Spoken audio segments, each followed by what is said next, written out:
ఇదే కర్పూరమే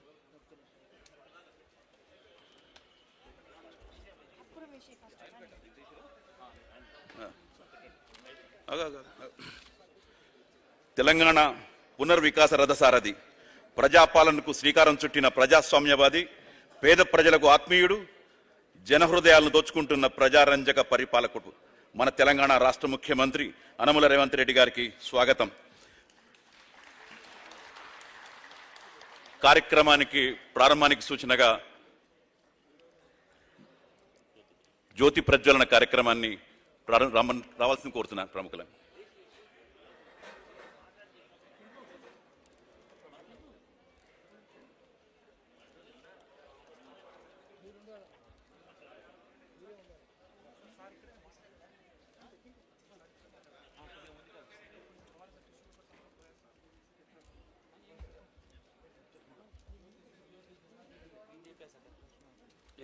ఇవన్నీ చేసి అదే తీసేయండి.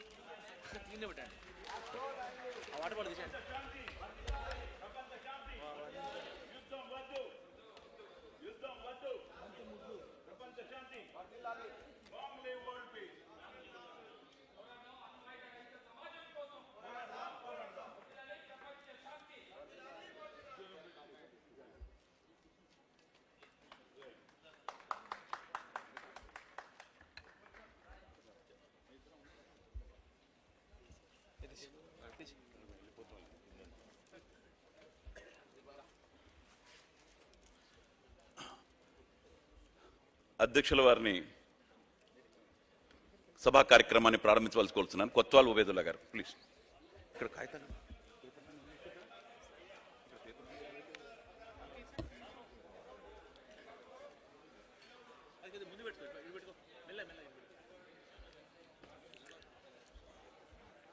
సామాజిక విప్లవకారుడు, ఈ సమాజాన్ని మార్పు చేయాలని కంకణం కట్టుకొని విద్యార్థి, యువత, కార్మిక, కర్షక లోకానికి జయించుకొని తెలంగాణ రాష్ట్ర ముఖ్యమంత్రిగా ఉన్న గౌరవ రేవంత్ రెడ్డి గారు శాంతి సంఘ సభకు ముఖ్య అతిథిగా రావడం చాలా సంతోషంగా ఉంది. యాదవ్ రెడ్డి గారు విద్యార్థి దశ నుంచి సామాజిక స్పృహ కలిగి విప్లవాలకు ఆకర్షితున్నాయి.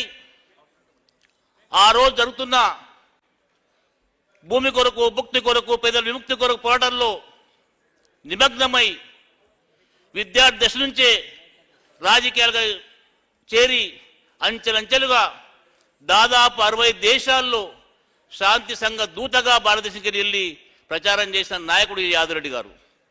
యాదవ్ రెడ్డి గారు ఈరోజు nuts bolts war and peace కి సంబంధించి ఒక పుస్తకం చేసి ఆ పుస్తకావిష్కరణ కార్యక్రమానికి సామాజిక కార్యకర్త, సామాజిక విప్లవకారుడు ముఖ్యమంత్రి రావడం నిజంగానే ఈరోజు గర్వంగా ఉందని తెలుసుకుంటున్నాం. మిత్రులారా, శాంతి సంఘ స్థాపనలో ప్రధాన భూమిక పోషించి జార్జి రెడ్డి ఆశయాలతో జీనా హైతో మర్నా సీకో, కదం కదం పర్ లడ్నా సీకో దాంతో యూనివర్సిటీకి బయటికి వెళ్ళి ఎన్ఎస్యూలో అధ్యక్షులుగా చేరి మెల్లమెల్లగా సమాజ మార్పులు పనిచేసిన నాయకుడు ఎదిగిన యాదవ్ రెడ్డి గారు ఓ ఎమ్మెల్సీగా, ఆల్ ఇండియా కార్పొరేషన్ చైర్మన్గా, యాప్సో ఆల్ ఇండియా ప్రెసిడెంట్గా, దాంతోపాటు ప్రభుత్వాల్లో చురుగ్గా పాల్గొని ఓ మంచి కోఆర్డినేటర్గా పనిచేసిన నాయకుడిగా పేరుంది. అటువంటి నాయకుడు ప్రపంచంలో జరుగుతున్న యుద్ధాల గురించి యుద్ధం వద్దు శాంతి కావాలని చెప్పి ఒక శాంతి దూతగా బయలుదేరిండు. దాంట్లో భాగంగానే మేమందరం కూడా చాలా ఏళ్ల తరబడి ఆంధ్రప్రదేశ్ యాప్స్లో, తెలంగాణ యాప్స్లో, అలాగే ఆల్ ఇండియా యాప్స్లో దాంట్లో పని చేసుకుంటూ ముందుకెళ్తున్నాం. వచ్చిన శాంతి కాములందరికీ ఓ మంచి సందేశాన్ని ఇవ్వడానికి ఈరోజు యాదరెడ్డి సార్ పురస్కరించుకున్నారు కాబట్టి ధన్యవాదాలు చేస్తూ అదేవిధంగా వేదిక మీద వచ్చిన అతిథులందరికీ కూడా స్వాగతం తెలుపుతూ ఇప్పుడు పుస్తకావిష్కరణ కార్యక్రమం ముఖ్యమంత్రి గారు చేయాల్సిందిగా కోరుకుంటున్నాం.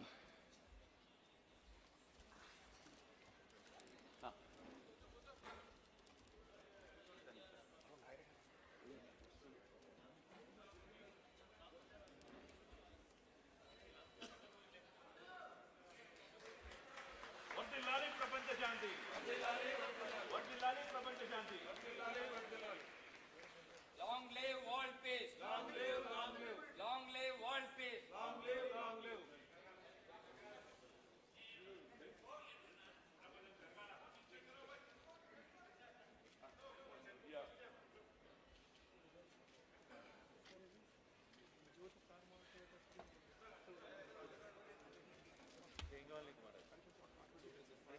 వర్ధిల్లాలి ప్రపంచ శాంతి. వర్ధిల్లాలి ప్రపంచ శాంతి.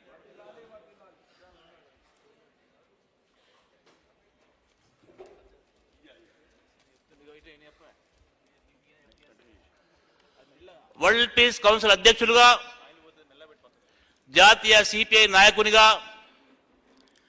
ఆల్ ఇండియా పీస్ అండ్ సాలిడారిటీకి నాయకత్వం వహిస్తూ దాదాపు ప్రపంచంలో ఉన్న అన్ని దేశాలు తిరిగి శాంతి కొరకు పనిచేస్తున్న పల్లబ్ సేన్ గుప్తా గారిని వచ్చి మాట్లాడాల్సిన కొట్టున్నాం. Please Pallab, please come and say the words. Please come.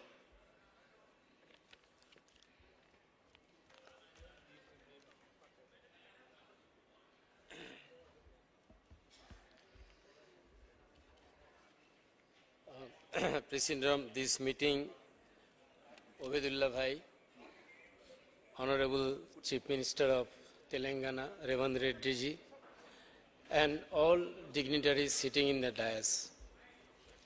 It is one of the happiest day, not only for Jadhav Reddy, also for me. We know each other for last 40 years. And I should say that he is a total man of integrity, to the love and respect to the nation as a true patriot, as a true comrade, and as a peace warrior. I think there will be many things we can say about him. But today, before coming to his contribution, I should say that I never seen such a gathering for a inauguration of book. It is something new, and I really appreciate our friends and comrades from All India Peace and Solidarity Organization to organize such a meeting. But I should say, while I am happy, I am also very sad, because I am missing one person who is very much linked with me and Jadhav Reddy, who encourage us once again to build All India Peace and Solidarity Organization after the collapse of the Soviet Union. That is none other than Comrade Sitaram Yechury. And I don't know whether I can request President that if we can pray for 1 minute tribute to him by standing up. Please, please.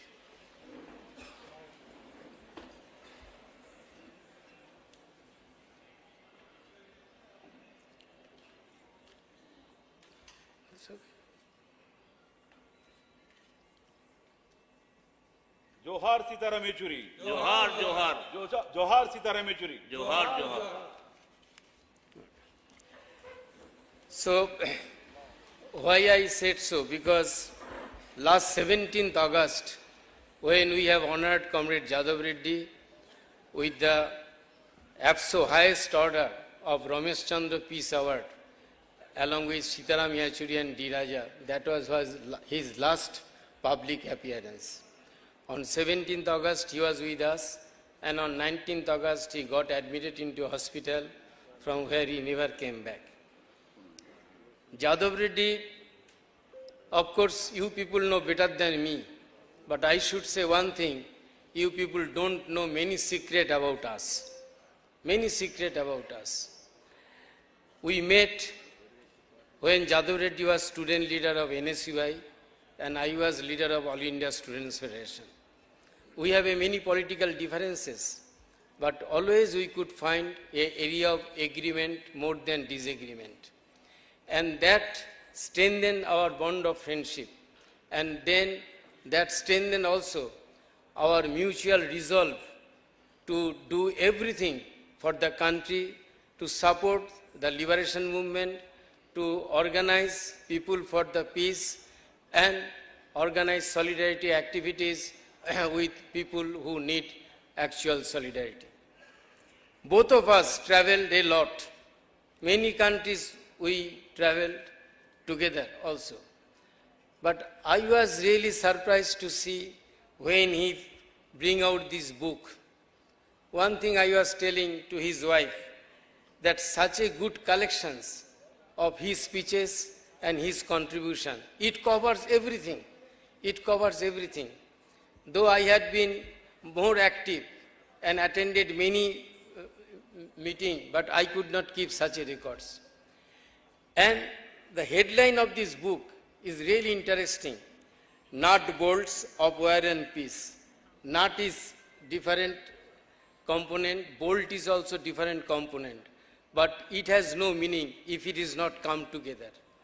So what I understand from Jadhav Reddy, due to our long association, he never delinked any struggle without strengthening the democracy.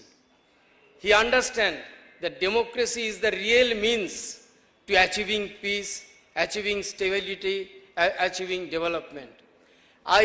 In my whole life, I met many big leaders of different countries also. I visited their personal home, but I never see a library which is in Jadhav Reddy's home, full book of democracy. Because democracy is not only of the people, by the people, for the people. There are many perceptions on democracy. And he seriously studied that. I really appreciate that one. And I remember when that Soviet Union has collapsed, I was talking to Binodji. He was earlier also AIPSO activist. I said then there was a people who said, what is the need of that All India Peace and Solidarity Organization? Then we said, after the collapse of the Soviet Union, people had a dream that the new world will come. But what world is today, we are facing, everybody understand. War, aggression, destabilization, attack on democracy, attack on marginalized people, everything. Nothing to do with the peace. But Comrade Jadhav Reddy and we all together, we really contribute greatly to strengthen this organization. And I should say that it is he who knows how to take a challenge.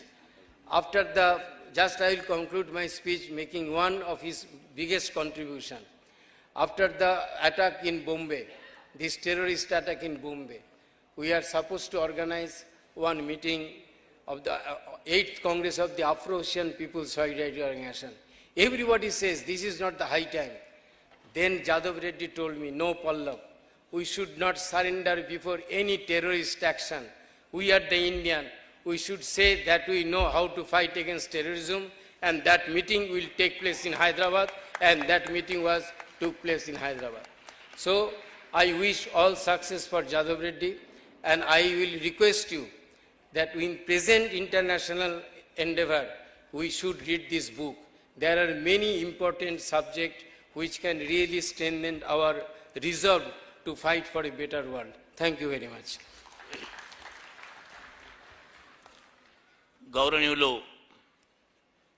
CPI సభాపక్ష నాయకులు MLA Kunamneni Sambasivarao గారిని మాట్లాడాల్సిన కూర్చున్నాం.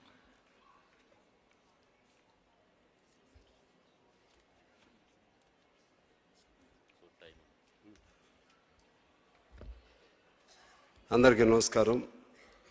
ముందుగా మన ప్రియతమ ముఖ్యమంత్రి గారు ఈనాడు తెలంగాణలో ఒక ఆశాకిరణంలాగా అనేక సంక్షేమ పథకాలతో పాటు విప్లవాత్మకమైనటువంటి పథకాలకు రూపకల్పన చేసి తెలంగాణని అత్యంత శీఘ్రగతిన పరుగులు తీపిస్తున్న యువకుడు, మన పెద్దలు, మన ముఖ్యమంత్రి గారు, అలాగే ఈనాటి ఈ కార్యక్రమానికి కర్త కర్మ క్రియ అన్నీ అయినటువంటి పెద్దలు, స్నేహితులు యాదవరెడ్డి గారు, అలాగే ఢిల్లీ నుంచి ఈ కార్యక్రమంలో పాల్గొనడానికి వచ్చినటువంటి పెద్దలు, అఖిల భారత శాంతి సంఘ అధ్యక్షులు పల్లవ్ సేన్ గారు, మన పెద్దలు హనుమంతరావు గారు, మల్లు రవి గారు, వినోద్ గారు, మా రంగారెడ్డి గారు, ఇంకా చాలామంది ఉన్నారు.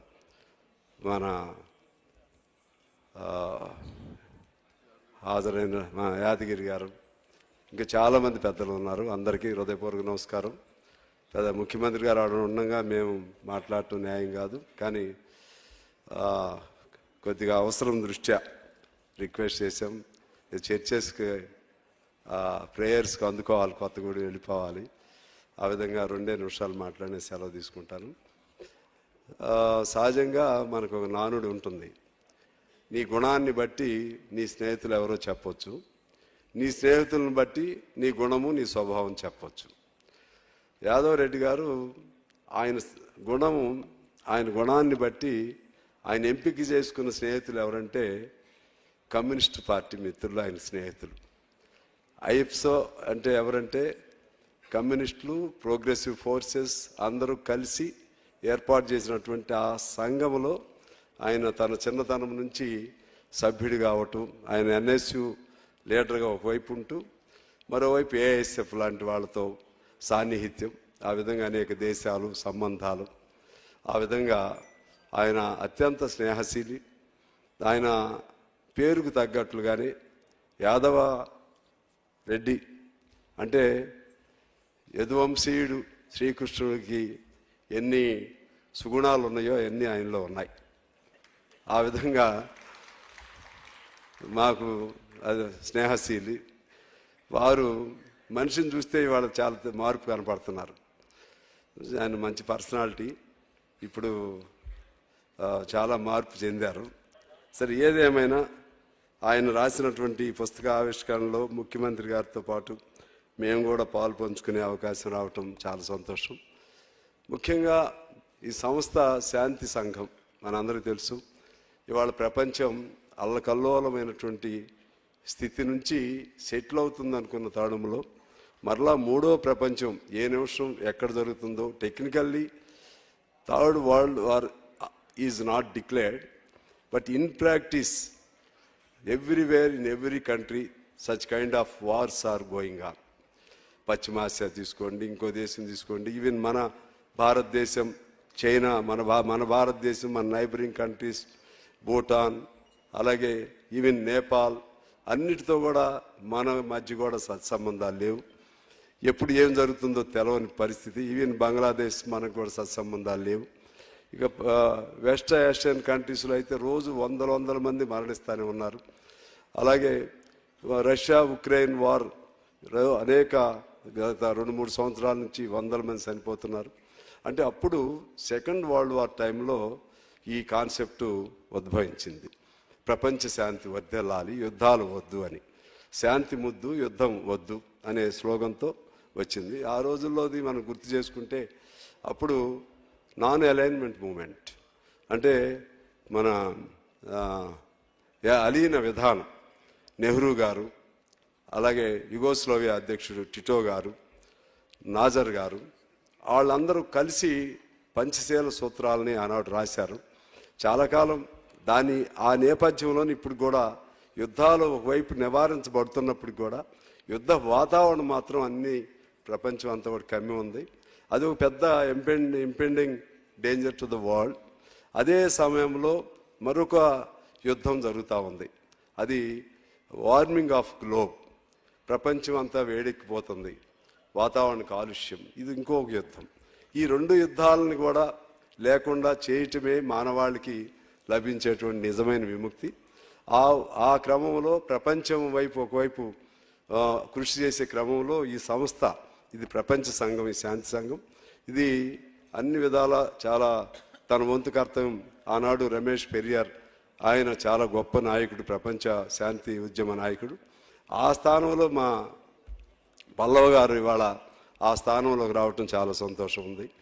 ఆ విధంగా ఈ శాంతి సంఘం తన కర్తవ్యాన్ని పరిపూర్తి చేసుకుని విజయవంతం కావాలని, యుద్ధాలు లేనటువంటి ప్రపంచాన్ని మనం చూడాలని, మన తర్వాత తరాల వారు కూడా యుద్ధం లేనటువంటి ప్రపంచం చూడాలని, ఇప్పుడు జరుగుతున్న యుద్ధాలు కూడా క్రమేపీ ఆ యుద్ధాలు అనేవి అంతరించిపోయి ప్రపంచ శాంతి వెళ్ళి విరియాలని, వర్ధిల్లాలని కోరుతూ, మన భారతదేశంలో కూడా ఒక ప్రమాదం ఉంది.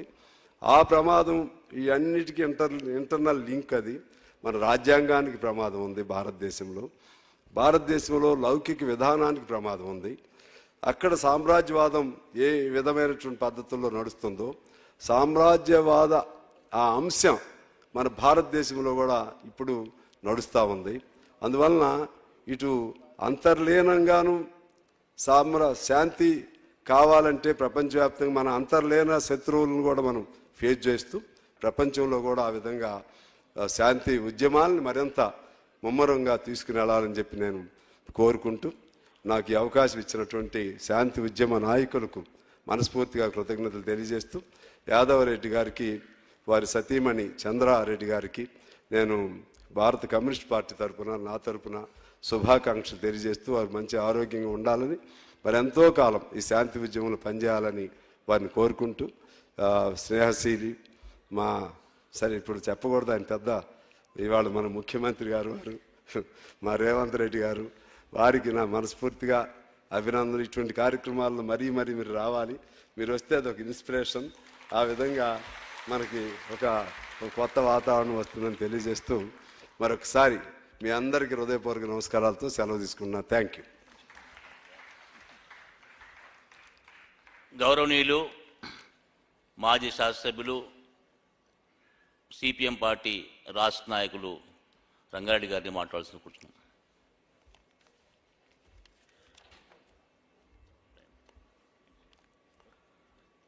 ఈ కార్యక్రమానికి హాజరైనటువంటి గౌరవ ముఖ్యమంత్రి రేవంత్ రెడ్డి గారు, పెద్దలు గౌరవనీయులు యాదవరెడ్డి గారు, వేదికను అలంకరించినటువంటి వివిధ రాజకీయ పక్షాలకు సంబంధించినటువంటి పెద్దలు, సంఘాలకు సంబంధించినటువంటి పెద్దలు, ఈ కార్యక్రమానికి హాజరైనటువంటి పెద్దలారా, మిత్రులారా, అందరికీ నమస్కారాలు. ముందుగా యాదవరెడ్డి గారిని మనం అందరం కూడా అభినందించుకోవాలి. సరి అయినటువంటి సమయంలో ఈ పుస్తకాన్ని తీసుకురావటం అనేది మనం అందరం కూడా ప్రత్యేకంగా అభినందించవలసినటువంటి అవసరం ఉంది. ఎందుకంటే ఇవాళ ప్రపంచవ్యాప్తంగా చూస్తున్నాం, మూడో ప్రపంచ యుద్ధం వస్తుందా, మానవాళి మనుగడ లేకుండా నాశనం అయిపోతుందా అనేటువంటి ఒక వాతావరణంలో, ఒక యుద్ధాలు వస్తున్నటువంటి ఒక వాతావరణంలో ఇలాంటి పుస్తకం తీసుకురావడం అనేది చాలా విశేషం. అందుకనే వారిని ప్రత్యేకంగా సిపిఎం పార్టీ తెలంగాణ రాష్ట్ర కమిటీ వైపు నుంచి వారిని అభినందిస్తూ ఉన్నాం. హనుమంతన్న పెద్దలు చెప్పారు, పెద్ద ఆయన, ఈ నట్లు బోట్లేందని. వాస్తవమే, ఆయన కరెక్ట్గానే ఆలోచించాడు. ప్రపంచంలో నట్లు బోల్ట్ అనేవి టైట్గా ఉంటేనే ఆ ఇంజన్ కానీ ఆ బండి కానీ సక్రమైన పద్ధతిలో పోతుంది. నట్లు బోల్ట్లు లూజుగా ఉంటే ఆ బండి సక్రమంగా పోదు, పట్టాలు తప్పిపోతూ ఉంటుంది. అందుకనే ఇవాళ యుద్ధాలు తీసుకొస్తున్నటువంటి వాళ్ళు, నాయకులు కానీ పాలకులు కానీ, ప్రమాణాలు తప్పి, పట్టాలు తప్పి, నట్లు బోల్టు లూజ్ అయ్యి, ఆ లూజ్ అయినటువంటి వాళ్ళే యుద్ధాలు తీసుకురావటం, తర్వాత ఈ నాశనాన్ని కోరుకోవటం అనేది జరుగుతూ ఉంది. అందుకొరకే మంచి టైటిలే పెట్టారు మీరు. అందుకని ఆ నట్లు బోల్ట్లు టైట్ చేయాలంటే ప్రపంచ ప్రజలందరూ కూడా శాంతిని కోరుకోవాల్సినటువంటి అవసరం ఉంది. ముఖ్యంగా యాదవరెడ్డి గారిని నేను గత 35-40 సంవత్సరాల నుంచి నేను కూడా రాజకీయాలకు వచ్చిన దగ్గర చూస్తున్నాను. మనిషి భారీ మనిషి, మనసు కూడా భారీ మనసు. భారీ ఆయన చూస్తేనేమో మామూలుగా మనుషులను కొట్టిస్తాడా, బెదిరిస్తాడా అనిపిస్తుంది. కానీ కొట్టే వాళ్లకు బెదిరించే వాళ్ళకు వ్యతిరేకంగా మాట్లాడుతుంటాడు ఆయన. కాబట్టి శాంతి కాముకుడు, అభ్యుదయవాది, ఒక సోషలిస్ట్ భావాలు కలిగినటువంటి వ్యక్తి. కాబట్టి ప్రపంచంలో అనేక దేశాలు చూసి అసలు ఈ సైన్సు ఎందుకు పెరుగుతుంది, ఈ శాస్త్రం, ఈ చదువులు దేనికి నేర్చుకుంటా ఉన్నాము, యుద్ధాలు చేసుకొని చంపుకోవటానికేనా? ఈ సైన్స్ అంతా కూడా డెవలప్ అవుతుంది దేనికి అని చెప్పేసి ఆ రకంగా అధ్యయనం చేయటం. నిజంగా ఏ ప్రభుత్వం అయినా, ఏ మనిషి అయినా, ప్రపంచంలో ఉన్న మనుషులంతా మనుషులే. దేశాలు, రాష్ట్రాలు ఇవన్నీ మనం పెట్టుకున్నటువంటి అద్దులు. ఏ దేశంలో మనుషులున్నా మనుషులుగా బతకాలి. కాబట్టి ఏదనంటే మానవత్వం మర్చిపోయి వాళ్ళు ఇష్టం వచ్చినట్టుగా వాళ్ళ స్వార్థ ప్రయోజనాల కొరకు ఒక దేశం ఇంకో దేశం మీద దాడి చేసి ఆ సంపదను ఆక్రమించుకొని దోచుకోవాలనేటువంటి ఒక దుర్మార్గమైన ఆలోచనతోటే ఈ యుద్ధాలు వస్తూ ఉన్నాయి. ఇవాళ కొన్ని దేశాలు అణు ఆయుధాలు తయారు చేసే విషయంలో, తర్వాత ఏంటంటే ఈ సైనికులకు పెట్టే ఖర్చు చూస్తే అలా బడ్జెట్లో 40%, 50% వాటికే ఖర్చు పెడతా ఉన్నారు. దేని కొరకు? మనుషుల్ని చంపటానికి, సంపదను మొత్తం ధ్వంసం చేయటానికి. మనుషుల ఆరోగ్యం కొరకు, చదువు కొరకు, వ్యవసాయం కొరకు, పరిశ్రమల కొరకు, ఇండ్ల కొరకు, ప్రజలందరూ ఆరోగ్యంగా ప్రశాంతంగా అన్ని అవసరాలు తీర్చుకునే సమాజాన్ని అభివృద్ధి చేయడానికి ఎంత ఖర్చు పెట్టినా తప్పులేదు. కానీ ఏంటంటే అణుబాంబులు, తుపాకులు, ఆయుధాలు, తర్వాత అణువస్త్రాలు ఈ తయారు చేసి మనుషులు చంపడానికి తయారు చేస్తున్నంటే వాళ్ళకు మానవత్వం మర్చిపోయి వ్యవహరిస్తున్నటువంటి పరిస్థితి. అందుకొరకే ఇవాళ మనం ఇజ్రాయెల్, తర్వాత పాలస్తీనా జరుగుతున్న యుద్ధం కానీ, రష్యా ఉక్రెయిన్లో జరుగుతున్నటువంటి యుద్ధం కానీ, ఇవన్నీ కూడా చూస్తూ ఉన్నాం. వాటి వెనకాల ఎవరున్నారు, ఎవరు మద్దతు ఇస్తూ ఉన్నారు, ఎవరు ఆయుధాలు సప్లై చేస్తున్నారు, ఎవరు అన్ని విధాలుగా సహకరిస్తున్నారు అనేది కూడా చూస్తూ ఉన్నాం. అందుకనే ప్రపంచ మానవాళికి, ఈ భూమి మీద ఉన్న 850 కోట్ల మంది ప్రజలు ఇలా శాంతిని కోరుకోవాలి. ప్రపంచవ్యాప్తంగా శాంతి ఉండాలి. ఎవరి దేశాల్లో ఉన్న ప్రజలు ఆ దేశాన్ని పరిపాలించుకోవాలి. ఎవరికి వాళ్ళు రాజ్యాంగాన్ని నిర్మాణం చేసుకున్నారు. ప్రభుత్వాలు ఎట్లా నడుపుకోవాలో రాజ్యాంగాన్ని నిర్మాణం చేసుకున్నారు. ఎవరి పనులు వాళ్ళు చేసుకొని ఎవరి దేశాలు వాళ్ళు అభివృద్ధి చేసుకుంటూ స్నేహపూర్వకంగా ఉండాలి. కానీ ఇదెక్కడ దుర్మార్గం? ఇవాళ ఒక అణుబాంబు వేస్తే మరి లక్షలాది మంది జపాన్లో హిరోషిమా పట్టణం మీద వేస్తే ఇప్పుడు గడ్డిపోస కూడా మొలవటం లేదు. కాబట్టి ఏంటంటే సరి అయినటువంటి సమయంలో యాదవ్ రెడ్డి గారు ఈ పుస్తకాన్ని తీసుకురావటం అనేది చాలా చాలా ఇది అవసరం. ఇది తెలుగులో కూడా వారు ప్రింట్ తీసుకురావాల్సినటువంటి అవసరం ఉందని చెప్పేసి మనం కోరుతా ఉన్నాం. తెలంగాణ రాష్ట్రంలో ఈ అఖిల భారత శాంతి సంఘం అనేది బాగా పనిచేస్తూ ఉన్నది. 1956 నుంచి ఇది రెగ్యులర్గా పనిచేయటం అనేది జరుగుతూ ఉన్నది. ముఖ్యమంత్రి గారికి ఒక సూచన ఏంటంటే, మన హైదరాబాదులో యుద్ధాలు చేయటానికి ప్రత్యేకంగా అంటే అదానీ కంపెనీ డ్రోన్స్ తయారు చేస్తారు. మన హైదరాబాద్ నుంచే ఇజ్రాయెల్ పోతున్నాయట. హైదరాబాద్ నుంచి పోయే వీటితోటే మన ఈ డ్రోన్స్ తోటే మరి ఆ దేశాల మీద దాడి చేస్తారని కూడా చెప్తా ఉన్నారు. మీకు మీ పరిధిలో మీకు అవకాశం ఉంటే ఏమన్నా తయారు చేయి, మనుషులకు ఉపయోగపడే తయారు చేయి, ఆరోగ్యానికి ఉపయోగపడే తయారు చేయి. కానీ యుద్ధాలు చేయడానికి, మనుషులు చంపడానికి డ్రోన్స్ చేయొద్దురా బాబు. నేను ఈ రాష్ట్రానికి ముఖ్యమంత్రిని. తెలంగాణ రాష్ట్రంలో హైదరాబాదులో ఈ యుద్ధాలు తయారు చేసే ఫ్యాక్టరీలు అవసరం లేదు, ఇంకేదన్నా పెట్టుకోండి అని చెప్పేసి కూడా ఆ రకంగా ఆదేశాలు ఇచ్చి దాన్ని ఆపితే మనకు కూడా గౌరవంగా ఉంటుంది. ఏదున్నా కూడా ప్రపంచ శాంతి వర్ధిల్లాలి. ప్రపంచ శాంతి వర్ధిల్లినప్పుడే మానవ మనగడ మనం ఏదైనా సాధించుకోగలుగుతాం తప్ప దమ్ముంటే, శక్తి ఉంటే ఎవరికైనా కూడా అభివృద్ధిలో పోటీ పడాలి. చంపుకునే దాంట్లో పోటీ పడితే ఏంటి? మనుషులు రాక్షసులుగా మారుతా ఉన్నారు. కాబట్టి మనం అందరం కూడా ముక్త కంఠంతో ప్రపంచ శాంతి వర్ధిల్లాలి, యుద్ధం వద్దు, శాంతి కావాలి అని జరిగేటువంటి కార్యక్రమాల్లో, శాంతి ఉద్యమాల్లో మనం అందరం కూడా భాగస్వాములై మనం అందరం కూడా పాల్గొనవలసినటువంటి అవసరం ఉందని తెలియజేస్తూ, మరి అన్న యాదవ్ రెడ్డి గారు మీ ఆరోగ్యం సహకరించినంత కాలం ఈ శాంతి ఉద్యమాన్ని ఇంకా ఇంకా రాబోయే కాలంలో బలంగా నడిపిస్తారని చెప్పి ఆశిస్తూ నాకు ఈ అవకాశం కల్పించినటువంటి పెద్దలకు నమస్కారాలు. గౌరవనీయులు, ఈ నెల 9వ తారీఖు తెలంగాణ ఉత్సవాల భాగంగా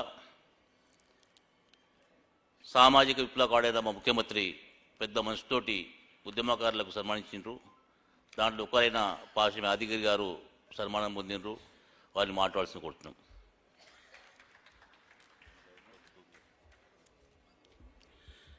నేను 2 నిమిషాల్లో ముగిస్తాను. సభకు నమస్కారం. యాదవ్ రెడ్డి గారు నాకు చిన్నప్పటి నుంచి తెలుసు, దాదాపు ఒకటే వయసు. మా శివాజీ కూడా ఇక్కడ కూర్చొన్నాడు. మేము వారిని ఎప్పుడు అభిమానించేవాళ్ళం. జైపాల్ రెడ్డి గారి దగ్గర రెగ్యులర్గా కలుసుకునేవాళ్ళం. ఆయన మేధస్సు మమ్మల్ని ఆకట్టుకున్నది. వారి వల్ల ప్రభావితమైన, జైపాల్ రెడ్డి గారి వల్ల ప్రభావితమైన పద్మారెడ్డి గారు ఇక్కడ కూర్చొన్నారు. రెగ్యులర్గా కలుసుకునే వాళ్ళం. వాళ్ళ జ్ఞానాన్ని అంతా దోచుకోవాలనిపించేది. జైపాల్ రెడ్డి గారి పుస్తకం రాసి చెప్పేవాళ్ళం, మీరు మీ ఇక్కడ సంతకం పెట్టండి, జైపాల్ రెడ్డి గారి సంతకంతో, జైపాల్ రెడ్డి గారి అనుమతితో ఈ పుస్తకం దొంగిలించబడిందని రాసుకుంటామని. ఆ జ్ఞానం అంతా మా ఇద్దరికి వచ్చింది. ఇది కూడా పుస్తకం అద్భుతంగా రాసినాడు. ఎక్కడ 1976 నుంచి ఇప్పటిదాకా, మొన్నటిదాకా ఆయన రాసిన వ్యాసాలు, ప్రపంచంలో ఎక్కడ యుద్ధం జరిగినా వ్యాసం రాసినాడు. ప్రపంచమంతా తిరిగి అక్కడ ఉపన్యాసాలు ఇచ్చి వచ్చినాడు.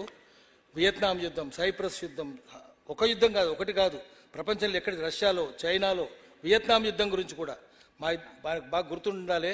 వియత్నాం యుద్ధం అప్పుడు ఈ దేశంలో సంఘీభావం, ఇక్కడ ఉన్న వాళ్ళందరూ తెలుసు, సాలిడారిటీ చెప్పినాం, సంఘీభావం చెప్పినాం మేము. హమారా నామ్ తుమారా నామ్ సబ్కా నామ్ వియత్నాం, అప్పుడు మా స్లోగన్ ఉండేది. యాదవ్ రెడ్డి గారు గుర్తుండాలి. అన్ని చోట్ల సద్దాం హుస్సేన్ ఉరిదీసినప్పుడు కూడా పెద్ద నిరసన చెప్పినాం, సంఘీభావం చెప్పినాం. ఇప్పుడు కూడా ప్రపంచవ్యాప్తంగా జరుగుతున్నది. మనం ఆపుకోవాలి. శ్రీశ్రీ చెప్పినట్టు నరజాతి చరిత్ర సమస్తం పరపీడన పరాయణత్వం. ఒక దేశం మీద ఇంకో దేశం దాడి చేయడమే. వీటిని ఆపాలి. ఎప్పుడైతే నట్ బోల్ట్, పుస్తకం పేరు nuts bolts of war and peace అన్నారు. నట్ అంటే పిచ్చోడు అని అర్థం. ఈజ్ ఎ క్రాక్ నట్ అంటే పిచ్చోడు. హైదరాబాద్లో అని కిరాక్ గాడ్ అంటారు, క్రాక్ అని, క్రాక్ నట్. బోల్ట్ అంటే దొంగతనం చేసి బోల్ట్ పెట్టి పారిపోయేటోడు అని అర్థం. ఒక దేశాన్ని ఇంకో దేశం దోచుకోవాలనుకున్న దేశం వాడి యుద్ధోన్మాద అయి ఉంటాడు, దోచుకొని పరారైపోతాడు. అది ఆ ఉద్దేశం, అదై ఉంటుంది. Nut bolts of war and peace. శాంతి రావాలి, ప్రపంచవ్యాప్తంగా శాంతి రావాలి. సామ్రాజ్యవాదం అనేది చాలా ప్రమాదకరంగా తయారైంది. అది ఎక్కడ సామ్రాజ్యవాదం ఉందా లేదా ప్రపంచంలో అంటే ఎక్కడైనా యుద్ధం జరుగుతుందా లేదా అని చూడాలి. యుద్ధం జరుగుతుందంటే సామ్రాజ్యవాదం ఉన్నట్టే, ఇంకో దేశాన్ని దోచుకోవాలని చూస్తున్నట్టే. అందుకని ఆ సామ్రాజ్యవాదం అంతరిస్తే తప్ప యుద్ధం ఆగదు. యుద్ధం జరుగుతూనే ఉంటుంది. ఇప్పుడు టెక్నాలజీ వచ్చింది, ఆర్టిఫిషియల్ ఇంటెలిజెన్స్ వచ్చింది, డ్రోన్స్ వచ్చినాయి, లేజర్ బిమ్లు వచ్చినాయి. ఇవి ఇంకా ఎక్కడ ఉన్న చోటు నుంచే యుద్ధం చేసి చంపేయచ్చు మానవ జాతిని. అందుకని ఆ సామ్రాజ్యం ఎందుకు ఉంటుందంటే వుల్ఫ్ హంగర్ ఫర్ ప్రాఫిట్స్. తొడేలు ఆకలి ఎప్పటికీ చల్లారదు, అన్సాషియబుల్. దాన్ని చల్లార్చాలంటే ప్రపంచం అంతా మేల్కొనాలి. ఇండియా కూడా ముందు మేల్కొనడానికి సిద్ధంగా ఉంది. అందరం కలిసి ప్రపంచాన్ని జాగృతం చేద్దాం. శాంతి సంఘీభావం ఈ రెండు నిర్మించడానికి ఏఐపిఎస్ మేము ఉంటామని చెప్పి వాగ్దానం చేస్తున్నాను. నమస్కారం. గౌరవనీయులు మాజీ పార్లమెంట్ సభ్యులు యాప్సో ప్రెసిడియం మెంబరు వినోద్ గారిని మాట్లాడుతూ కొడుతున్నాం.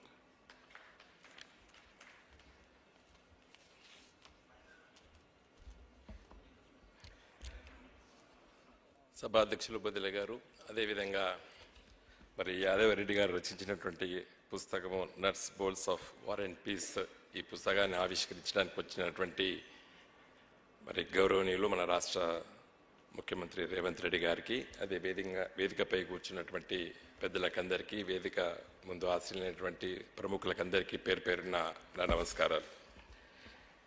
యాదవ్ రెడ్డి గారు nuts bolts of war and peace, దీనికి ఎందుకు ఈ నామకరణం చేసిన విషయాన్ని వారు ప్రస్తావిస్తేనే బాగుంటుంది. నిజంగా వార్ అండ్ పీస్ అంటే చిన్నతనం నుండి మనందరం కూడా చదువుకున్నప్పుడు క్విజ్ కాంపిటీషన్లో కానివ్వండి, లేకపోతే మన సోషల్ స్టడీస్ టీచర్ చెప్పింది లియో టాల్స్టాయ్ రాసినటువంటి పుస్తకము వార్ అండ్ పీస్. అది మనము చిన్నతనం నుండి కూడా పేరు విన్నాం. ఇప్పుడు యాదవ్ రెడ్డి గారు దానికి ముందు నట్స్ అండ్ బోల్ట్స్ అనేటువంటి ఒక ప్రిఫిక్స్ పెట్టి రాశారు కాబట్టి వారు దీనిపైన కొంత వివరంగా మాట్లాడతారు. నేను క్లుప్తంగా 2-3 విషయాలు మీ ముందు ప్రస్తావించదలుచుకున్నాను. నేడు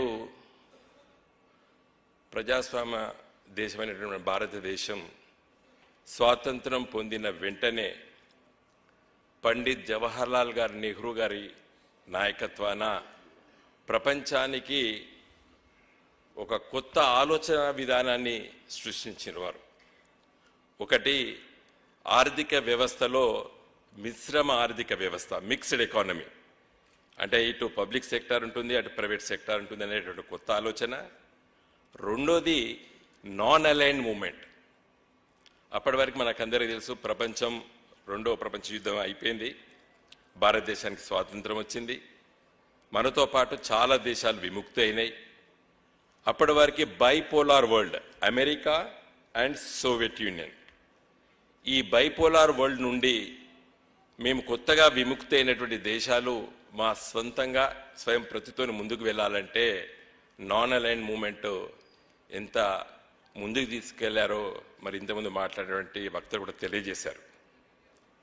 ముఖ్యంగా శ్రీమతి ఇందిరాగాంధీ గారి నాయకత్వాన, ఫిడెల్ కాస్ట్రో గారి నాయకత్వాన ప్రపంచం లోపట అప్పుడే స్వాతంత్రం పొంది ముందుకెళ్తున్నటువంటి దేశాలు ఎంత బలోపేతమైనవి. ప్రపంచంలో 3వ ప్రపంచ యుద్ధాన్ని నివారించడం లోపట భారతదేశం ఒక గొప్ప పాత్ర వహించినటువంటి విషయాన్ని కూడా మనం ఒకసారి గుర్తు చేసుకుందాం ఈరోజు. ఎందుకంటే వార్ అండ్ పీస్ గురించి మనం మాట్లాడుతున్నాం. నేను వరంగల్లో కాకతీయ విశ్వవిద్యాలయం లోపల విద్యార్థి నాయకుడిగా ఉన్న సందర్భంలో విద్యార్థి రాజకీయాలు పక్కకు పెడితే all India peace and solidarity organisation పేరిట పీస్ ప్రపంచ శాంతే కాదు, సాలిడారిటీ. ప్రపంచంలో చాలా దేశాలు తమ విముక్తి కోసం సామ్రాజ్యవాదానికి వ్యతిరేకంగా తీవ్రమైనటువంటి పోరాటం చేసి మరి అలాంటి ఉద్యమాలు వచ్చినప్పుడు మరి సామ్రాజ్యవాదం, పెట్టుబడిదారీ వ్యవస్థ, ముఖ్యంగా డిఫెన్స్ అమ్యునిషన్ అంటే ఆ లాబీ ప్రపంచవ్యాప్తంగా ఎక్కడో దగ్గర అలజడి సృష్టిస్తారు. ఇవి మేము చిన్నతనంలో మరి రమేష్ చంద్ర గారు లాంటి పెద్దలు ఇప్పుడు లేరు, వారు యాదవరెడ్డి గారు, మేమందరం కూడా చాలా సందర్భాల్లో విన్నాం. నిజంగా మనతో చాతనవుతుందా? 3వ ప్రపంచ యుద్ధాన్ని ఆపగలుగుతామా? ఆ శక్తి మనకున్నదా అనుకునేది మేము. కానీ బట్ వీఆర్ సక్సెస్ మనం అయినాం. యునైటెడ్ నేషన్స్ ఆర్గనైజేషన్లో శ్రీమతి ఇందిరాగాంధీ గారు మాట్లాడినప్పుడు నేను భారతదేశాంజలి వచ్చి మాట్లాడుతున్నాను చెప్పలేదు. ఆమె మాట్లాడుతూ నేను 1/5 పాపులేషన్ తరఫున నేను మాట్లాడుతున్నానని చెప్పి అప్పుడే అమెరికాకి, రష్యాకి తెలిసింది ఇండియా అంటే ఏందని. కాబట్టి ఆ విధంగా సరే మన కంట్రీలో కూడా మనకు రాజకీయాలు ఉండొచ్చు, అది వేరే విషయం. డెమోక్రసీ లోపల అధికార పక్షం, ప్రతిపక్షాలు అదంతా ఉంటుంది. కానీ ఈరోజు ప్రపంచ మానవాళి ముందుకు వెళ్ళాలంటే మరి శాంతి, అదేవిధంగా సంఘీభావం, మన సంఘీభావం చెప్పాలి. ఇలా పాలస్తీనా లోపల ఇజ్రాయెల్ మూకలు ఆ విధంగా దాడి చేస్తుంటే మరి స్పందించవలసిన అవసరం మనలాంటి వాళ్ళపైన ఉన్నది. నేను చాలా సమావేశాలు 1985లో రామకృష్ణ హెగ్డే గారు, యాదవరెడ్డి గారు మేమందరం అటెండ్ అయినాం. 85లో he was the chief minister of Karnataka. ఇప్పుడు రేవంత్ రెడ్డి గారు కూడా వచ్చారు. ఇది రోజు చేయవలసినటువంటి పని కాదు, but it sends a great message ప్రపంచవ్యాప్తంగా. అంటే శాంతి, సంఘీభావం ఈరోజు తమ విముక్తి కోసం, తమ హక్కుల కోసం పోరాటం చేస్తున్నారు. నేను క్లుప్తంగా చెప్తున్నాను, మాట్లాడదలుచుకున్నాను, సమయం లేదు, చాలామంది మాట్లాడినది. ఇలా ఇండియన్ ఓషన్లో డీగో గార్షియా దానిపైన అమెరికా చాలా ప్రయత్నం చేసింది, కానీ నివారించగలిగినాం. నిన్న బంగ్లాదేశ్లో మరి అధికార మార్పిడి జరిగింది. ఇప్పుడే పల్లెసేన గుప్తా గారు మేము మాట్లాడుకున్న వాడు కూర్చొని జస్ట్ 15 కిలోమీటర్స్ అవే ఫ్రమ్ చిటాగాంగ్ ఒక ఐలాండ్ ఆక్రమించాలని చెప్పి ఇలా అమెరికా ప్రయత్నం చేస్తున్నది. కాబట్టి ఇలాంటి చాలా ఇష్యూస్ ఉన్నాయి. రోజువారి రాజకీయాల్లో రిలవెంట్ కాకపోవచ్చు అనిపిస్తుంది అది, బట్ మనం బ్రతకాలి కదా, రాజకీయాలు చేసేది, ప్రజలకు సేవ చేసేది, ప్రజల ముందుకెళ్ళేది, అభివృద్ధి జరిగేది. కాబట్టి మరి యాదవరెడ్డి గారు ఈ విధంగా ఈ పుస్తకం చాలా అవసరం. ఈరోజు ప్రపంచంలో ఎక్కడ యుద్ధాలు జరుగుతున్నాయో, ఒక రష్యా, ఉక్రెయిన్, లేకపోతే ఇంతే కదా అని అనుకుంటున్నాం. యునైటెడ్ నేషన్స్ ఆర్గనైజేషన్ గత సంవత్సరం 2023లో 1,62,000 మంది చనిపోయారు సైనికులు వివిధ దేశాలు. మనం అనుకుంటున్నాం ఒక రష్యా, ఉక్రెయిన్ అవపడుతుంది. ఇలా సిరియాలో కానివ్వండి, కాంగోలో కానివ్వండి, ఆఫ్రికన్ కంట్రీస్లో కానివ్వండి, ఎక్కడ చూసినా అలజడే ఉన్నది. ఈ సంవత్సరం 2024 చివరిలో ఉన్నాం, మనం ఇప్పుడు డిసెంబర్లో ఉన్నాం. ఫస్ట్ క్వార్టర్ లెక్క 47,000 మంది చనిపోయారు. ఇది నేను చెప్తలేను, యునైటెడ్ నేషన్స్ ఆర్గనైజేషన్స్ ఒక లెక్క. కాబట్టి ప్రపంచంలో యుద్ధాలు జరుగుతున్నాయి అనుకోకండి. There are 92 conflicts as on today. 92 దిక్కుల కాన్ఫ్లిక్ట్స్ జరుగుతున్నాయి, యుద్ధాలు చిన్నయో పెద్దయో జరుగుతున్నాయి. ఇన్సర్జెన్సీ కాదు. ఇలా కాశ్మీర్ ఇష్యూ కూడా మనం ఇన్సర్జెన్సీ అనుకుంటున్నాం. చివరిగా గుర్తుకొచ్చింది కాబట్టి చెప్తున్నాను. మన ఐపీఎస్ ఆఫీసర్ రిటైర్ అయ్యారు, నిజామాబాద్ వ్యక్తి రాజేందర్ గారు. నేను పార్లమెంట్ డెలిగేషన్లో 1 వీక్ వెళ్ళినాం. ఆల్ పార్టీ డెలిగేషన్ వెళ్ళింది. జమ్మూలో 2 రోజులు ఉన్నాం, శ్రీనగర్లో 3 రోజులు ఉన్నాం. మనం అనుకుంటున్నాము అది Kashmir issue is between Pakistan and India. Not at all. Rajender గారు నాకు చెప్పారు అక్కడ ఉన్నప్పుడు ఒక రోజు రాత్రి. He was SP from 1 district. ఒక lorry load of AK-47 was seized by when he was SP. అవి ఎక్కడి నుంచి వచ్చినాయంటే అమెరికా మ్యానుఫ్యాక్చర్ చేసినాయి. అమెరికా ఎందుకు మ్యానుఫ్యాక్చర్ చేసింది ఆ రోజు? ప్లీజ్ ఆఫ్ఘనిస్తాన్లో రష్యా సైన్యాలు ఉన్నాయి కాబట్టి అమెరికా పాకిస్తాన్కి సప్లై చేసి ఆఫ్ఘనిస్తాన్ మీద మీరు కొట్లాడనని చెప్తే వాడు ఆఫ్ఘనిస్తాన్ మీద కొట్లాడే బదులు వాడు వచ్చి కాశ్మీర్లోకి అప్పచెప్పాడు అవన్నీ. That is the crisis. మీరు చూడండి, Kashmir issue was almost resolved. 1950s, 60s, 70s, 80s వరకు ఇంత అలజడి లేదు కాశ్మీర్లో. Till Indira Gandhi was second time గెలిచి పాపం దురదృష్టవశాత్తు వారు చనిపోయిన తర్వాత 85 తర్వాత ఎందుకు వచ్చిందంటే బికాజ్ అప్పుడే మరి రష్యా సైన్యం ఆఫ్ఘనిస్తాన్లో ఉన్నదనే పేరుతోనే అమెరికా మరి పాకిస్తాన్కి ఆర్మ్స్ సప్లై చేయడం వల్ల ఈరోజు మన కంట్రీలో సమస్య వచ్చింది. So this war and peace is very big subject. కాబట్టి మిత్రులారా, ఇంత మంచి సమావేశానికి మన గౌరవ ముఖ్యమంత్రి గారు, దాదాపు అన్ని రాజకీయ పార్టీలు మనం అందరం ఉన్నందుకు నేను సంతోషిస్తూ, విద్యార్థి రాజకీయ నాయకుడిగా ఉన్నప్పుడు దీంట్లో చాలా యాక్టివ్గా ఉంటున్నాయి కాబట్టి అవన్నీ ఒకసారి గుర్తుకొచ్చి మాట్లాడిన సమయం ఎక్కువ తీసుకున్నందుకు క్షమించాలని చెప్పి కోరుతూ సెలవు తీసుకున్నాను. గౌరవనీయులు పార్లమెంట్ సభ్యులు కాంగ్రెస్ పార్టీ ప్రతినిధి డాక్టర్ మల్రవి గారిని మాట్లాడాల్సిన కోరుతున్నాను. On behalf of party.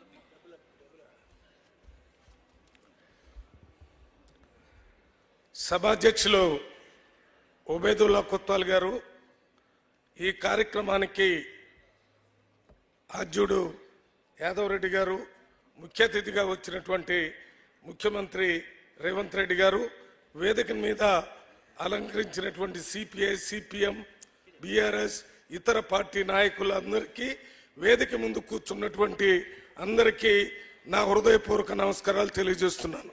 Yadav Reddy గారు నాకు 34 సంవత్సరాల నుంచి తెలుసు.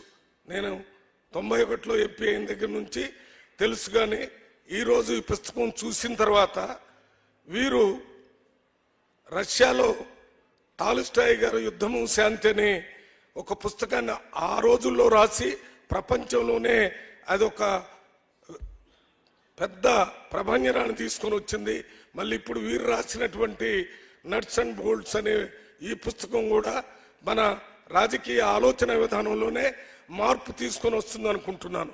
ఎందుకంటే మరి నాకు తెలిసినంత వరకు యాదవ్ రెడ్డి గారు ఎంతో మంది ప్రధానమంత్రులతో, ముఖ్యమంత్రులతో అత్యంత సన్నిహితంగా పనిచేసినప్పటికీ వ్యక్తిగత లాభాల కోసం ఎప్పుడు ఆయన పనిచేసేవాడు కాదు.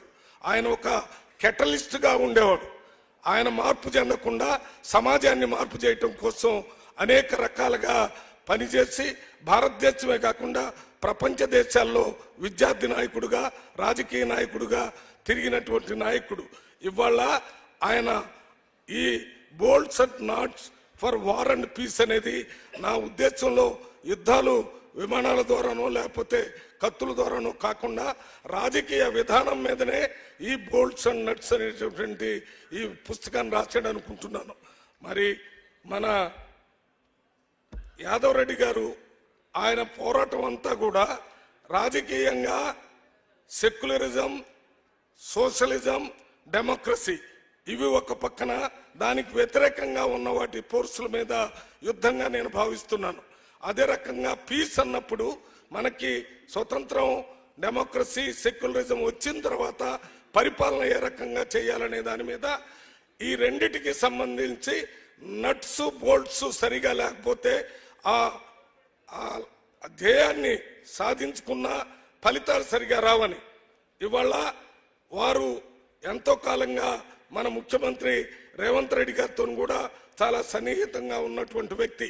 అందువల్ల నేను వ్యక్తిగతంగా కూడా రేవంత్ రెడ్డి గారు నాకు కూడా తెలుసు, ఈ రాజకీయ ఆలోచన విధానాన్ని పకడ్బందీగా నట్లు బోట్లు ఆ రాజకీయ యుద్ధం చేసి తెలంగాణలో రాష్ట్రం వచ్చిన తర్వాత అవే నట్లు బోల్టుని గట్టిగా ఉంచి ఈ పీస్ దేనికి సామాజిక, ఆర్థిక, రాజకీయ సమానత్వం కోసం ఏం చేయాలనేది ఈ ఒక్క సంవత్సరంలోనే ఒక విప్లవాత్మకమైనటువంటి మార్పు తీసుకొని వచ్చారు.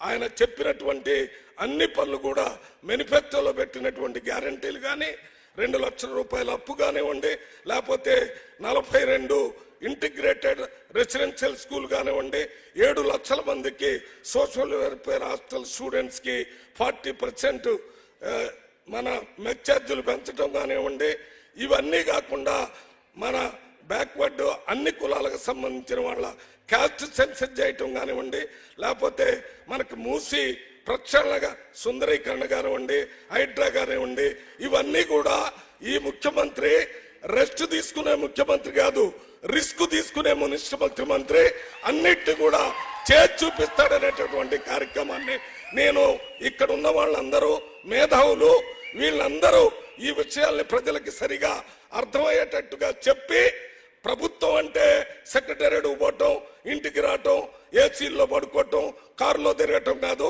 నిరంతరం ఈ సమాజంలో ఆర్థిక, రాజకీయ, సామాజిక మార్పు తీసుకొని రావాలని ఆలోచన చేసేవాడే నిజమైన నాయకుడు. ఆయనే కరెక్ట్ గా ఈ నట్లు బోట్లు బిగించుకొని ఉండటం వల్లనే సంవత్సరంలో చాలా విజయవంతంగా పరిపాలన నడిపించారు.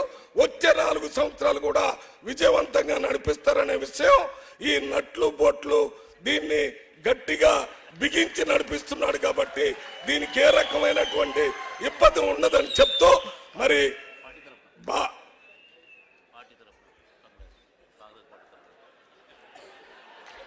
యాదవ్ రెడ్డి గారికి మా పార్టీ తరఫున,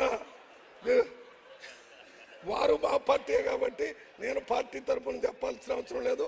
వారు నాకు బోట్లు నట్లు చెప్పకపోయినా కొద్దిగా తెలుసుకొని నేను కూడా ఆ వ్యవస్థలో నడుస్తూ ఉన్నాను. మళ్ళీ వారి దగ్గర క్లాస్ తీసుకుంటాను. ముఖ్యంగా ముఖ్యమంత్రి గారికి మీరు అవకాశం ఉన్నప్పుడల్లా వాటి గురించి గట్టిగా చెప్పాలని కోరుతూ సెలవు తీసుకుంటాను. జై హింద్. గౌరవనీయులు, శాంతి సంఘ బాటలు నడిచి సమాజంలో వివిధ రకాలుగా సమాజకు మార్పుకు పనిచేసి పుస్తకం రాసిన రచయిత గౌరవనీయులు యాదరెడ్డి గారిని మాట్లాడాల్సిన కూర్చున్నాం.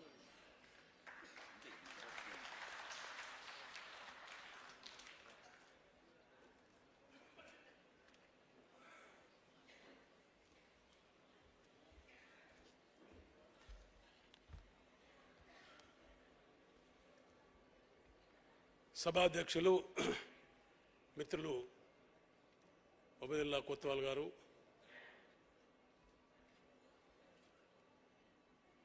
ఈనాటి ఈ కార్యక్రమానికి ముఖ్య అతిథిగా వేంచేసిన మన ప్రీతమ ముఖ్యమంత్రి రేవంత్ రెడ్డి గారు, వరల్డ్ పీస్ కౌన్సిల్ అధ్యక్షులు పల్లబ్ సేన్ గుప్తా గారు, మరియు రాజకీయ పార్టీలు, ఈ all India peace and solidarity organisation అనేది ఇది అన్ని పార్టీల కలయికతో ఈ సంఘం యాక్టివిటీలు చేస్తుంది. కాబట్టి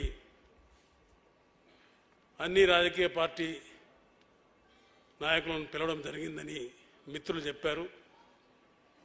ఈ సభను నిర్వహించడానికి పూనుకున్న మిత్రులు, యాప్సో ఆల్ ఇండియా ప్రిసిడియం సభ్యులు డాక్టర్ సుధాకర్ గారు మరియు రాష్ట్ర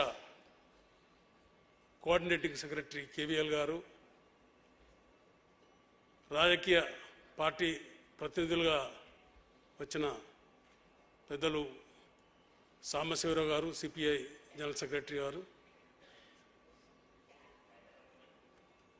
రంగారెడ్డి గారు, సిపిఎం కార్యవర్గ సెక్రటేరియట్ మెంబర్ గారు, వినోద్ బీఆర్ఎస్ ఎక్స్ఎంపీ సీనియర్ నాయకులు, అట్లాగే జగన్ మిత్రుడు పార్టీ ప్రతినిధిగా వారు కూడా రావడము, యాప్సో ఇతర ఆఫీస్ బేరర్లు అందరూ వేదికరించిన మిత్రులందరూ, అట్లాగే మా జిల్లా ఎమ్మెల్యేలు డిసిసి ప్రెసిడెంట్ రామ్మోహన్ రెడ్డి గారు, కాళయాదయ్య గారు, చాలామంది మిత్రులు ఈ యాప్సో ఆర్గనైజేషన్ ఇన్విటేషన్కు స్పందించి ఇంత పెద్ద ఎత్తున ఈ బుక్ రిలీజ్ కొరకు వచ్చిన మిత్రులందరికీ హృదయపూర్వకంగా నమస్కారాలు తెలియజేస్తూ, నన్ను జనరల్గా ఏంటంటే పుస్తకం రిలీజ్ అయిన తర్వాత ప్రతిస్పందన అనేది రిలీజ్ చేసిన ముఖ్య వక్త తర్వాత చేస్తారు, కానీ మనము సమయం దృష్టిలో పెట్టుకొని చాలామంది మిత్రులు తిరిగి వెళ్ళిపోయేది ఉంది కాబట్టి డిస్ట్రిక్ట్ నుంచి ప్రత్యేకంగా వికారాబాద్ జిల్లా నుంచి, రంగారెడ్డి జిల్లా నుంచి చాలామంది మిత్రులు వచ్చారు కాబట్టి వాళ్ళందరూ వెళ్ళాలి కాబట్టి వాళ్ళందరికీ కృతజ్ఞత తెలియజేయడానికని నేను మీ ముందుకు వచ్చాను. అయితే ఈ పుస్తకంలో ఉన్న కంటెంట్స్ గురించి అయితే అందరూ చదువుకొని చూస్తారు, నేను చెప్పవలసిన అవసరం లేదు ఎక్కువ. కానీ ఈ nuts and bolts of war and peace అని ఎందుకు ఈ పుస్తకానికి పేరు పెట్టారనేది నేనే చెప్తే బాగుంటుందని వినోద్ గారు అన్నారు కాబట్టి దాని గురించి ఒక విషయం చెప్పదలుచుకున్నాను. ఇంతకుముందు కొంతమంది వక్తలు దాని గురించి చెప్పారు. అంటే యుద్ధాలు అనేటివి కేవలము పేపర్ల మీద ఆర్డర్తోనే కావు, ఎన్నో సమస్యలు ఉంటాయి. దానికి అసలు ఎక్కడ దేని కొరకు ప్రతిస్పందించాలి, దేన్ని ఏ రకంగా తట్టుకోవాలి, ఎక్కడ దాన్ని మనం రక్షణ ఎక్కువ కల్పిస్తే అది సద్దుమణుగుతుంది, ఇటువంటి ఎన్నో విషయాలు యుద్ధాల్లో ఉంటాయి. కాబట్టి వాటిని నట్స్ బోల్ట్స్గా చిత్రీకరించడానికి అనేక ఆయుధాలు ఉంటాయి, అనేక చర్యలు ఉంటాయి. కాబట్టి వాటిని నట్స్ బోల్ట్స్గా చిత్రీకరించి మిత్రులతో కూర్చొని చర్చ చేసిన సందర్భంగా ఈ పేరు పెడితే బాగుంటుందని తోచింది కాబట్టి ఆ పేరు పెట్టడం జరిగింది. అయితే నేను మీ ముందు ఎక్కువ సమయం తీసుకోకుండా ఒకటి రెండు విషయాలు చెప్పి, ఎందుకంటే మన ముఖ్యమంత్రి గారికి వేరే ఫంక్షన్లు అటెండ్ చేసేది ఉంది కాబట్టి నేను తొందరగా ముగిస్తాను. దీంట్లో నేను చిన్నప్పటి నుంచి నేను మా ఊర్లో ప్రైమరీ స్కూల్లోనే చదువుకున్నాను. తర్వాత వికారాబాద్ జిల్లా పరిషత్ హై స్కూల్లో చదువుకున్నాను. అయితే ఈ స్కూల్లో చదువుకునే సందర్భంగా నాకు ఒక టీచర్ ఉండేవాడు, ఇంగ్లీషు సబ్జెక్ట్ చెప్పడానికి, ఎల్లయ్య గారని. వారు చాలా ఇంగ్లీష్ పైన వారికి కమాండ్ ఉండడమే కాకుండా చాలా ఇష్టమైన సబ్జెక్టు వారికి. అయితే స్టూడెంట్స్కి నేర్పించడానికి ఒక పద్ధతి ఆయన కనిపెట్టాడు. బోర్డు మీద కొన్ని కఠినమైన పదాలు రాసేవాడు. లెఫ్టినెంట్, జనరల్గా ఏంటంటే లెఫ్టినెంట్ అనగానే LIFT అట్లా మనం ఏదో ఇట్లా రాస్తాము, కానీ దాని స్పెల్లింగ్ వేరే ఉంటుంది. అట్లే మిస్చివస్, క్విక్లీ ఇటువంటి శబ్దాలు బోర్డు మీద రాసి మీరు దీన్ని కంఠస్థం చేసుకొని నేను మిమ్మల్ని అడుగుతాను, గంట తర్వాత ఆ స్పెల్లింగ్ అడిగేవాడు. అయితే ఆ సందర్భం అది చాలా మంది స్టూడెంట్స్కు బాగా నచ్చి నేర్చుకోవడం మొదలుపెట్టారు. కాబట్టి ఇంగ్లీష్లో ఆసక్తి పెరగడానికి కానీ ఇంగ్లీష్ నవల్స్ చదవడానికి కానీ ఇది ఒక మార్గము నాకు జరిగిందని నేను అనుకుంటాను. ఎందుకంటే నేను తెలుగు హిందీ కంటే ఇంగ్లీష్లోనే ఎక్కువ మార్కులు వచ్చాయి స్కూల్లో, ఏ క్లాస్లో చూసాను. కాబట్టి ఇంగ్లీష్ అలవాటు అయినప్పుడు దానికి తోడు నేను హెచ్ఎస్సి అక్కడ పాస్ అయిన తర్వాత హైదరాబాద్కు వచ్చి న్యూ సైన్స్ కాలేజీలో చేరినప్పుడు పియూసీలో కొంత వెంకటరామరెడ్డి గారు అనేది మాకు వారి ఇంద్రసేన్ రెడ్డి గారు వారిద్దరి చనువుతో జైపాల్ రెడ్డి గారిని పరిచయం చేయడం జరిగింది నాకు. జైపాల్ రెడ్డి గారు మా దివంగత నేత జైపాల్ రెడ్డి గారు అసలు ఆంగ్ల భాష పైన ఉన్న పట్టుకు ఆయన వాకింగ్ ఎన్సైక్లోపీడియా ఇన్ ఇంగ్లీష్ అని చాలామంది ఢిల్లీలో చర్చించేవారు. అయితే వారితో మాట్లాడుతూ వారు చదివే పుస్తకాల గురించి తెలుసుకుంటూ ఇంకా ఆ ఇంగ్లీష్ భాష పైన మక్కువ పెరిగి ఇంకా ఎక్కువ పుస్తకాలు తీసుకొని చదువుకోవడం జరిగింది. వారు ఫిలాసఫీ కానీ డెమోక్రసీ కానీ హిస్టరీ కానీ ఈ పుస్తకాలపైన మాకు చాలామంది ఆయన దగ్గరకు వచ్చే మిత్రులకు పాఠాలు తీరుగా చెప్పేవారు. అది మాకు దాంతో పూర్తిగా బలపడింది. మాకు అప్పుడు నవలలు చదివే మేము అన్ని సీరియస్ పుస్తకాలు ఫిలాసఫీ పుస్తకాలు చదవడానికి మేము ఎన్నుకున్నాము. వారి కాంట్రిబ్యూషనే ఒక్కరోజు నేను గ్రాడ్యుయేషన్ పాస్ అయిన తర్వాత ఎంఏ ఫిలాసఫీలో అడ్మిషన్ తీసుకోవడానికి వారు నాకు 4 గంటల సేపు ఫిలాసఫీ పైన నాకు పాఠం చెప్పారు. దాన్ని రాసి నేను అప్పుడు ఎంట్రన్స్ ఎగ్జామ్ ఉండేది. ఆ ఎంట్రన్స్ ఎగ్జామ్లో చాలా మంచి మార్కులతో నేను సీట్ సంపాదించుకొని ఎంఏ ఫిలాసఫీలో చేరాను. కాబట్టి ఎందుకంటే ఇవన్నీ ఆ ఫిలాసఫీ బ్యాక్గ్రౌండ్ గట్టిగా ఉంది కాబట్టి చాలా పుస్తకాల్లో ఎంతోమంది పెద్ద పెద్ద ఫిలాసఫర్స్ బుక్స్ చదువుతూ ఎన్నో విషయాలు తెలుసుకోవడం జరిగింది. కాబట్టి ఆ రకంగా నాకు ఈ ఇంగ్లీష్ భాష పైన కానీ ఈ రచనల పైన కానీ నాకు ఎక్కువ అనుభవం వచ్చింది. అయితే ఇంకొక విషయం, నేను విద్యార్థి దశలోనే చురుకుగా ఉండి విద్యార్థి రాజకీయాల్లో పాల్గొంటూ న్యూ సైన్స్ కాలేజీలో ప్రెసిడెంట్ వైస్ ప్రెసిడెంట్కి ఎలక్ట్ అయిన తర్వాత నన్ను స్టేట్ ఎన్ఎస్సిఐ ప్రెసిడెంట్ చేయడం జరిగింది. అయితే స్టేట్ ఎన్ఎస్సిఐ ప్రెసిడెంట్గా ఉన్నప్పుడు ఫస్ట్ 50 సంవత్సరాల క్రితం దాదాపు 76లోనే నేను లీడర్ ఆఫ్ ద డెలిగేషన్కి, ఎందుకంటే కొంచెం నాకు ఉన్న డెలిగేషన్లో ఉన్న వాళ్ళకంటే కొంచెం ఇంగ్లీష్ కొంచెం మెరుగు వస్తుందనే ఉద్దేశంతో నన్ను లీడర్ ఆఫ్ ద డెలిగేషన్కి పెట్టారు. అప్పుడు 76లో నేను young researchers on Pacific ocean అనేటి సెమినార్లో పాలు పంచుకొని అక్కడి నుంచి మొదలయ్యి ఇప్పటి వరకు ఈ శాంతి ఎందుకు కావాలి, శాంతి వలన అసలు యుద్ధాల వలన జరిగే నష్టాల గురించి పూర్తిగా అధ్యయనం చేస్తూ ఎన్ని దేశాల్లో తిరిగినా ఎన్ని సభల్లో మాట్లాడినా వాటిపైన పేపర్లు ప్రజెంట్ చేయడం కానీ అదంతా చేసిన సందర్భంగా ఇవన్నీ ఈ బుక్లో దాదాపు 50 స్పీచ్లు వ్యాసాలు ఉన్నాయి. దాంట్లో చాలా మటుకు ఈ యుద్ధాలపైనే ఉంది. ఎందుకంటే ఇప్పుడు జరుగుతున్న అసలు నేను గోవాలో వరల్డ్ పీస్ కౌన్సిల్ ఎగ్జిక్యూటివ్ జరిగినప్పుడు అక్కడ ఒక పేపర్ ప్రజెంట్ చేయడం పల్లబ్ సేన్ గుప్తా గారే నన్ను ఎంకరేజ్ చేసి నువ్వు దీని మీద స్టడీ బాగా చేస్తావు కాబట్టి చెయ్యమని చెప్తే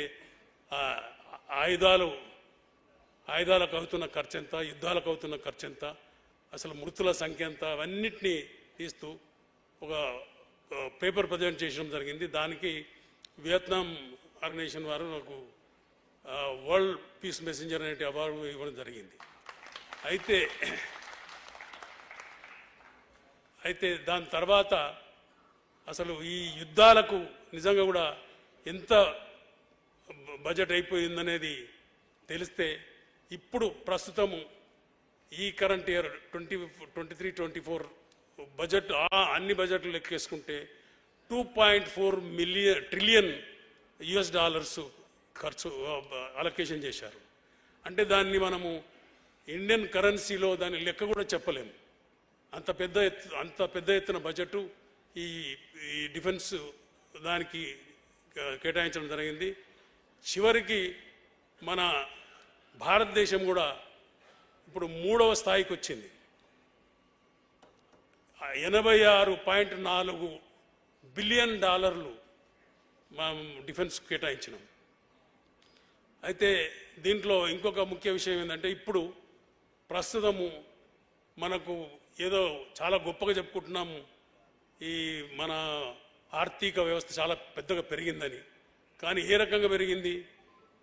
65,000 కోట్ల డాలర్లు మనం విదేశీ అప్పుల్లో ఉన్నాం. ఇవాళనే మీరు బహుశా పేపర్లో చూసి ఉంటారు, ఈనాడు పేపర్లో చాలా ప్రముఖంగా ప్రింట్ చేశారు.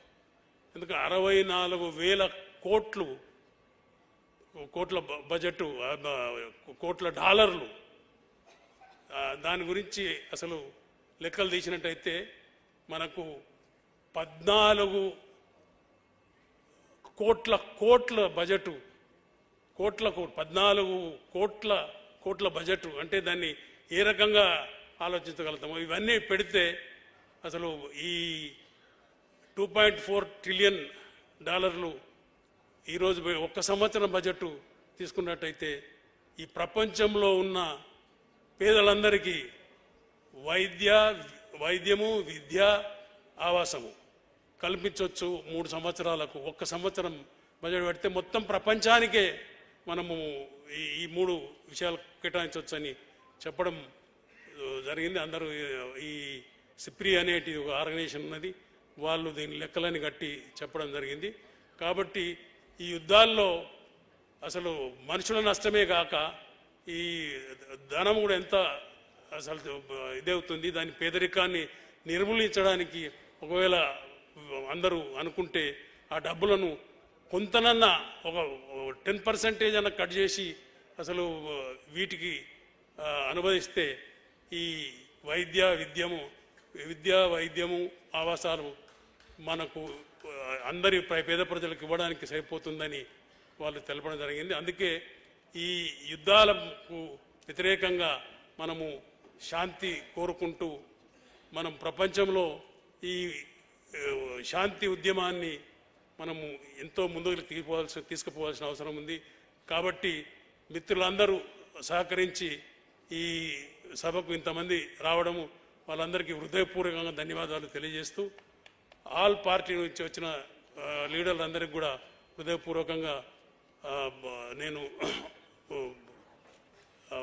మనం తెలియజేస్తూ ముఖ్యంగా ముఖ్యమంత్రి గారు ముఖ్యమంత్రి గారికి ఎంతో విలువైన టైంను మనకు కేటాయించి ఇంతసేపు మన మధ్యన వారు వచ్చి మనందరి స్పీచ్లు విని కూడా వాళ్ళు చూడడం, వారికి వేరే కార్యక్రమాలే కాబట్టి వారు వెళ్ళడానికి నాకు మీ అందరి ఇది ఆశీర్వాదం అంటూ నేను అనుకుంటూ ఇంకా చేయవలసిన కృషి ఎంతో ఉంది. నాకు చేతనైనంత కాలం నేను చేస్తానని మీ అందరికీ మరోసారి తెలియజేస్తూ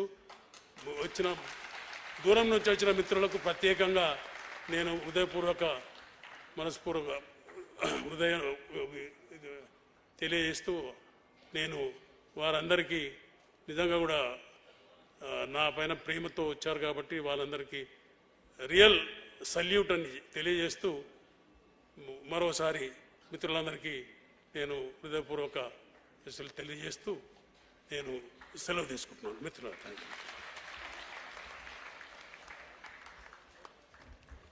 సుధాకర్ విజ్ఞప్తి చేస్తారు. సార్, ఒక చిన్న విజ్ఞప్తి సీఎం గారికి. ఎందుకంటే ఇంతకుముందు జోలకంటి రంగారెడ్డి గారు కూడా మెన్షన్ చేశారు. ఇంతకుముందు అదానీ యాక్చువల్గా అది టాటా ఏరోస్పేస్ అని ఉండేది. ఇప్పుడు అదానీ ఏరోస్పేస్ ఇజ్రాయెల్కి హమాస్ 900 పేరు మీద డ్రోన్లు పంపిస్తున్నారు. అంటే వాళ్ళు గాజా మీద దాడి చేయడానికి. నౌ వీఆర్ సెండింగ్ దాదాపు 2 కంటైనర్లు వెళ్ళిపోయినాయి ఆల్రెడీ, ఇంకా తయారవుతానే ఉన్నాయి. అది దాన్ని ఏ పద్ధతిలో చేయడానికి మన తరఫున, ఎందుకంటే మొదటి నుంచి కూడా ఇజ్రాయెల్ తోటి ఇండియా ఎప్పుడు ఫ్రెండ్షిప్గా ఉండింది, ఇందిరాగాంధీ టైంలో కానీ ఎప్పుడన్నా కానీ పాలస్తీనా తోటి. కానీ ఇప్పుడు ఈ టైంలోనే దాంట్లో ఇజ్రాయెల్కి తోటి దోస్తాని పెరిగింది, మన చుట్టూ ఉన్న దేశాలతోటి దుష్మని పెరిగింది, ఇజ్రాయెల్ అమెరికాతో దోస్తాన పెరిగింది. సో వాటి మీద మీరు స్పందించాలని. రెండోది, మనకి ఇంతకుముందు 2008లో ఇక్కడ ఒక అంతర్జాతీయ సదస్సు చేశాం సార్. అప్పుడు వైఎస్ రాజశేఖర రెడ్డి గారు మంచి కోఆపరేట్ చేస్తే అద్భుతమైన సమావేశం చేశాం. అయితే ఇక్కడ మళ్ళీ ఫిబ్రవరిలో కానీ మార్చిలో కానీ ఒక అంతర్జాతీయ సమావేశం నిర్వహించడానికి మీతో అది మాట్లాడడానికి మన పల్లప్ సేన్ గారు వచ్చారు. మీ సహకారం దానికి కావాలని మేము కోరుతున్నాం సార్. గౌరవనీయులు, తెలంగాణ రాష్ట్ర ఆశాజ్యోతి సమాజం మార్పు కొరకు కంకణం కట్టుకొని సంపదను పంచాలే, అన్ని కులాలు మతాలు వర్గాలకు సమానంగా పొందాలి, ఈ ఆశయం లక్ష్యం తెలంగాణ ఏర్పడిన దాన్ని పూర్తి చేయాలని చెప్పి ఆరిసలు కృషి చేస్తూ ఇటు అభివృద్ధి సంక్షేమము ప్రజల ఆకాంక్ష కొరకు పనిచేసే ఓ సామాజిక కార్యకర్త, సామాజిక విప్లవకారుడు మా ముఖ్యమంత్రి రేవంత్ రెడ్డి గారిని మాట్లాడాల్సిన కోరుతున్నాం.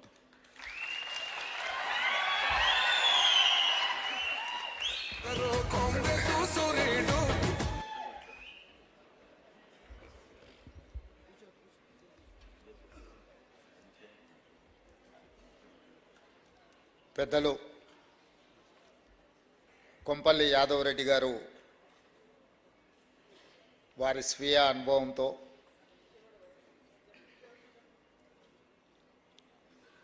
వారి పరిశోధనలు వారి పర్యటనలను క్రోడీకరించి nuts bolts of war and peace దాదాపుగా వారి 50 సంవత్సరాల అనుభవాలను సంక్షిప్తంగా ఈ పుస్తక రూపంలో ఈరోజు వారు మన ముందుకు తీసుకొస్తున్నారు.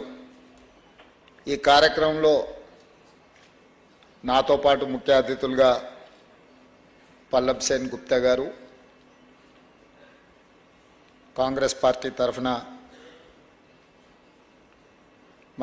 మాజీ మంత్రివర్యులు పిసిసి అధ్యక్షులు వి హనుమంతరావు గారు, డాక్టర్ మల్లు రవి గారు, తెలంగాణ రాష్ట్ర సమితి తరఫున మాజీ పార్లమెంట్ సభ్యులు,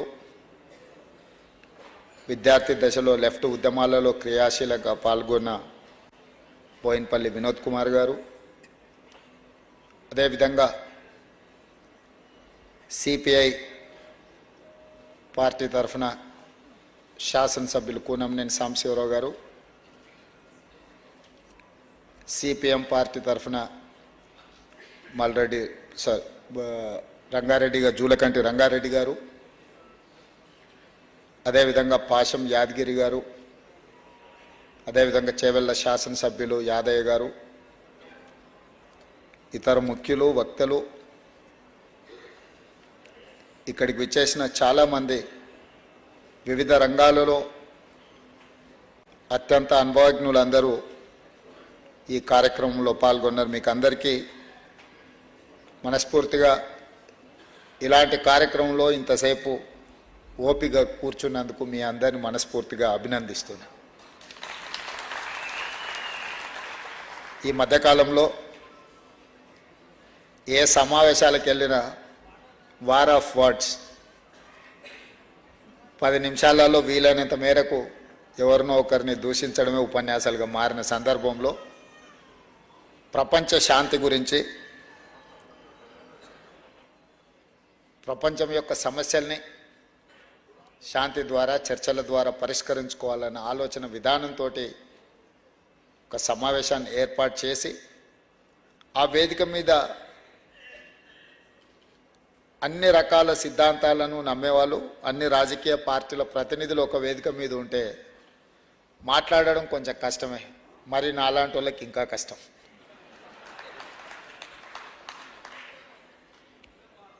ఎందుకంటే నేను పాల్గొనే 99% పార్టీకి సంబంధించిన సమావేశాలలో వేదికల మీద నుంచే ప్రసంగిస్తుంటాం కాబట్టి స్పష్టంగా ప్రత్యర్థులు ఎవరో తెలుసుకొని రాజకీయ ప్రత్యర్థులని దృష్టిలో పెట్టుకొని మాట్లాడుతుంటాం. కానీ ఇక్కడ ఈ కార్యక్రమంలో యాదవ్ రెడ్డి గారు నాకైతే పర్టికులర్గా సంకటం తీసుకొచ్చి పెట్టింది. ఏమాత్రం విమర్శ లేకుండా విషయాలన్నిటినీ మాట్లాడాల్సిన పరిస్థితి. అయితే నేను ఒక్క మాట చెప్పదలుచుకున్నా. చాలామంది సిద్ధాంతాలు చెప్తుంటారు, కానీ వాళ్ళు చెప్పే సిద్ధాంతాలను వాళ్ళు పాటించే వాళ్ళు చాలా కొద్దిమంది. కానీ యాదవ్ రెడ్డి గారు ఏ సిద్ధాంతం అయితే చెప్తాడో, ఏ సిద్ధాంతం అయితే ఈరోజు వారు మన ముందు పెట్టినరో వారు చిత్తశుద్ధితోని పాటించండి అని చెప్పి నేను మనస్ఫూర్తిగా చెప్పదలుచుకున్నాను. ఈ సందర్భంగా వారు విద్యార్థి దశ నుంచి వారు జైపాల్ రెడ్డి గారికి అత్యంత సన్నిహితులు. అంటే ఆ కనెక్షన్ ఏందో నేను చాలా సంవత్సరాలు ఆలోచన చేసిన కానీ నాకు అర్థం కాలే. ఇప్పుడు యాదమామ చెప్పడంతో వారికి ఇంగ్లీష్లో నైపుణ్యం ఉండడం వల్లనే జైపాల్ రెడ్డి గారికి అత్యంత సన్నిహితంగా వారు ఉన్నారని ఇప్పుడు నాకు అర్థమవుతున్నది. వాస్తవంగా సీతారాం ఏచూరి గారు, సురవరం సుధాకర్ రెడ్డి గారు లాంటి వాళ్ళు హార్డ్ కోర్ కమ్యూనిస్టులు అయితే, జైపాల్ రెడ్డి గారు, యాదవ్ రెడ్డి గారు లాంటి వాళ్ళు వీళ్ళు సాఫ్ట్ సైడ్ ఆఫ్ కమ్యూనిస్టులు. వీళ్ళు ఎప్పుడు కూడా క్యాపిటలిజం వైపు కానీ కమ్యూనలిజం వైపు కానీ చూడలేదు. వీలైనంత మేరకు అలాంటి ఫోర్సెస్కు వ్యతిరేకంగా, అలాంటి ఫోర్సెస్ను నియంత్రించడానికి వీలైనంత మేరకు వాళ్ళు కృషి చేస్తూనే ఉన్నారు. విద్యార్థి దశలో కాంగ్రెస్ పార్టీ రాజకీయాలలో మొదలుపెట్టిన తర్వాత పరిణామ క్రమంలో కాంగ్రెస్ వ్యతిరేకమైన రాజకీయాలలో రాణించిన, మళ్ళీ ఈ దేశం కమ్యూనల్ ఫోర్సెస్ విజృంభిస్తున్నప్పుడు ఈ దేశాన్ని కమ్యూనల్ ఫోర్సెస్ నుంచి కాపాడగలిగింది కాంగ్రెస్ పార్టీ అని చెప్పి జైపాల్ రెడ్డి గారు, యాదవ్ రెడ్డి గారు తిరిగి కాంగ్రెస్ వేదిక మీదకే వచ్చి ఎన్ఎస్యుఐ రాష్ట్ర అధ్యక్షుడి నుంచి ప్రస్థానం ప్రారంభించిన వారు మళ్ళీ కాంగ్రెస్ పార్టీనే ఈ దేశంలో కమ్యూనల్ ఫోర్సెస్ను ఆపగలదు, ఈ దేశంలో దళితులు, గిరిజనులు, ఆదివాసీలు, అత్యంత నిరుపేదలకు సంక్షేమము, అభివృద్ధి అందుబాటులోకి తీసుకురావాలంటే ఒక సోషలిస్ట్ విధానంతో ఈ దేశాన్ని అభివృద్ధి పదం వైపు నడిపించేది కాంగ్రెస్ పార్టీ అని వాళ్ళు బలంగా నమ్మడం వల్ల వారు కాంగ్రెస్ పార్టీలో తిరిగి రావడం జరిగింది. ఏ రోజు కూడా పదవుల ప్రాతిపదికన వారు నిర్ణయాలు తీసుకోలేదు. వారు సిద్ధాంతపరంగానో ప్రజలకు ప్రయోజనం చేకూర్చే ఆలోచన విధానంతోనే వారు కానీ జైపాల్ రెడ్డి గారు కానీ నిర్ణయాలు తీసుకున్నారు. ఏదైనా పదవులు వస్తే అవి వాళ్ళ దగ్గరికే పదవులు నడుచుకుంటూ వచ్చినాయి తప్ప వాళ్ళు పదవుల కోసం ఎప్పుడు కూడా వారు విధానాన్ని మార్చుకోలేదు.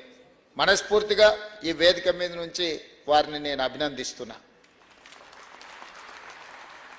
పదవులు లేకపోతే 10 నిమిషాలు కూడా ఉండలేని పరిస్థితుల్లో ప్రజా సమస్యలను పరిష్కరించాలను, ముఖ్యంగా తెలంగాణ ఉద్యమ సమయంలో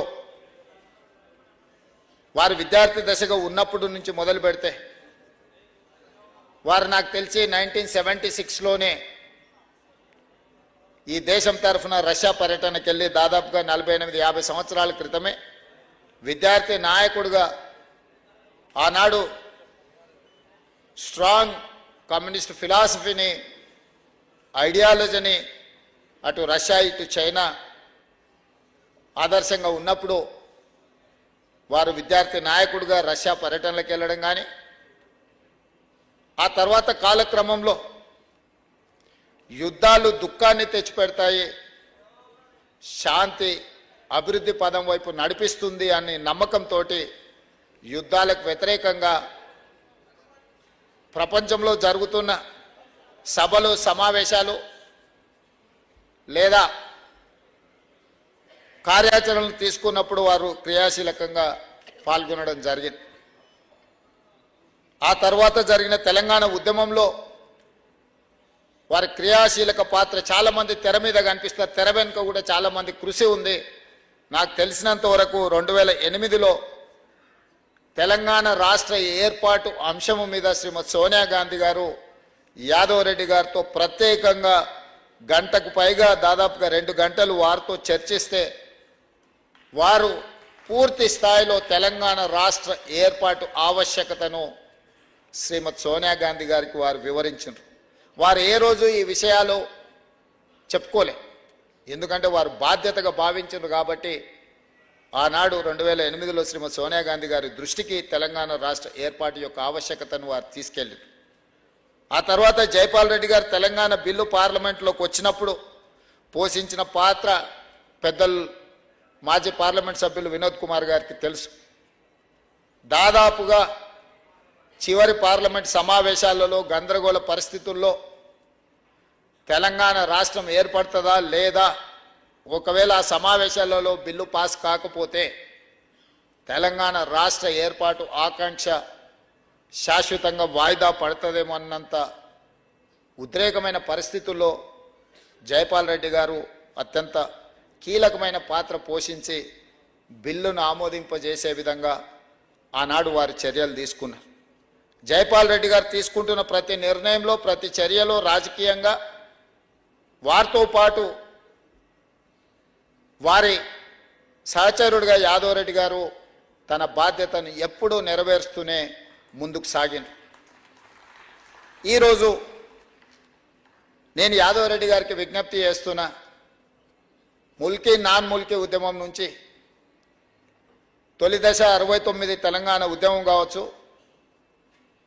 96లో తెలంగాణ జనసభ మొదలుపెట్టిన తెలంగాణ ఉద్యమం కావచ్చు, 2000లో చిన్నారెడ్డి గారు, 2001 చంద్రశేఖరరావు గారు, 2009లో తెలంగాణ రాష్ట్ర ఏర్పాటు ప్రక్రియ ప్రారంభించిన తర్వాత ఏర్పడ్డ తెలంగాణ జేఏసీ కావచ్చు, తెలంగాణ రాష్ట్ర ఏర్పాటు, ఇది భవిష్యత్ తరాలకు ఒక విశ్లేషణాత్మకమైన ఒక పుస్తకం అవసరం ఉంది.